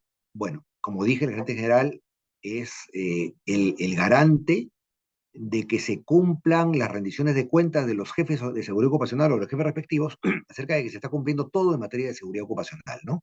No es el que tiene que estar ahí viendo in situ que se cumpla con todo, específicamente hablando, ¿no? Los principales errores de la empresa sancionada fueron no responder a una fila aceptando el informe y no haber hecho seguimiento a su contratista en materia de seguridad y salud en el trabajo. Sí, yo creo que lo segundo fue más grave que lo primero, inclusive, ¿no? Efectivamente, no hubo un control del contratista en cuanto a que el contratista estaba cumpliendo los estándares de la empresa principal en materia de seguridad ocupacional. Eh, la modificación, entiendo, fue hacia peor, porque dicen que ahora ya no es necesario que hubiera una sanción previa a la efectivamente. La actual norma penal es más grave que la anterior. ¿Qué pasa si no se realizan exámenes médicos anuales? A pesar de tener personal operario de almacén como montacarguista, apiladores en la empresa consideran que no corresponde.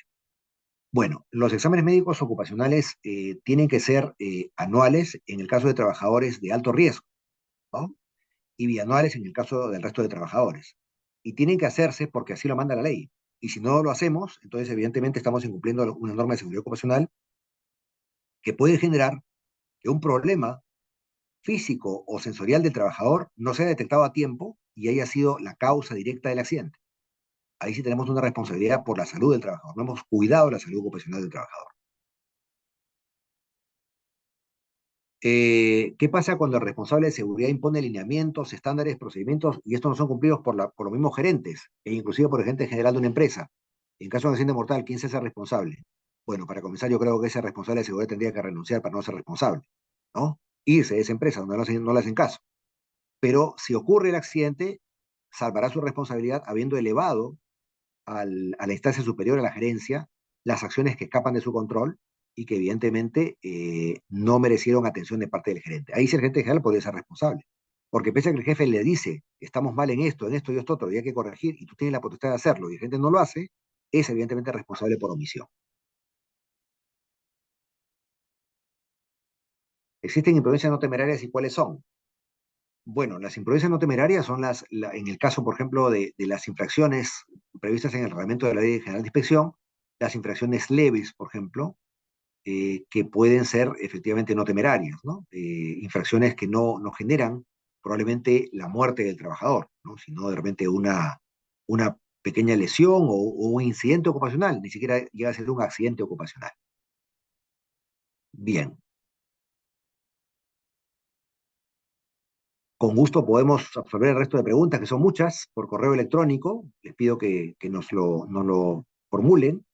Estamos en la hora límite.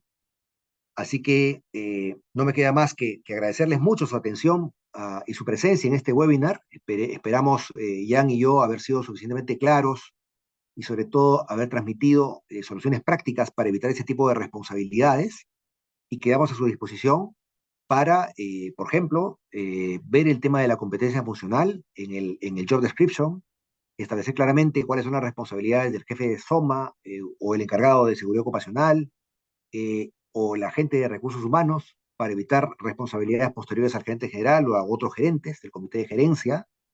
Como ya dije, las auditorías en materia de seguridad ocupacional para ver cómo están, qué hay que corregir, qué hay que cumplir, ¿no?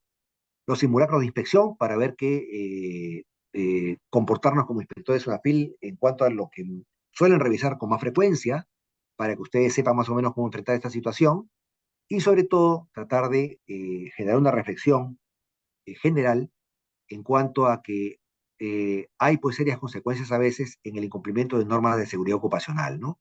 A veces por costo las empresas no le hacen mayor caso a esto, dicen no, ya lo voy a ver después, como que se incurre en un retraso de las obligaciones y su cumplimiento peligroso, porque en el camino pueden darse estos accidentes lamentablemente a veces mortales, ¿no? Así que ojalá que la exposición haya sido de su agrado, hayan entendido lo dicho y sobre todo haya generado reflexión y medidas inmediatas que adoptar. Muchas gracias por su tiempo y entonces nos vemos hasta un próximo webinar. Buenas noches. Gracias, buenas noches.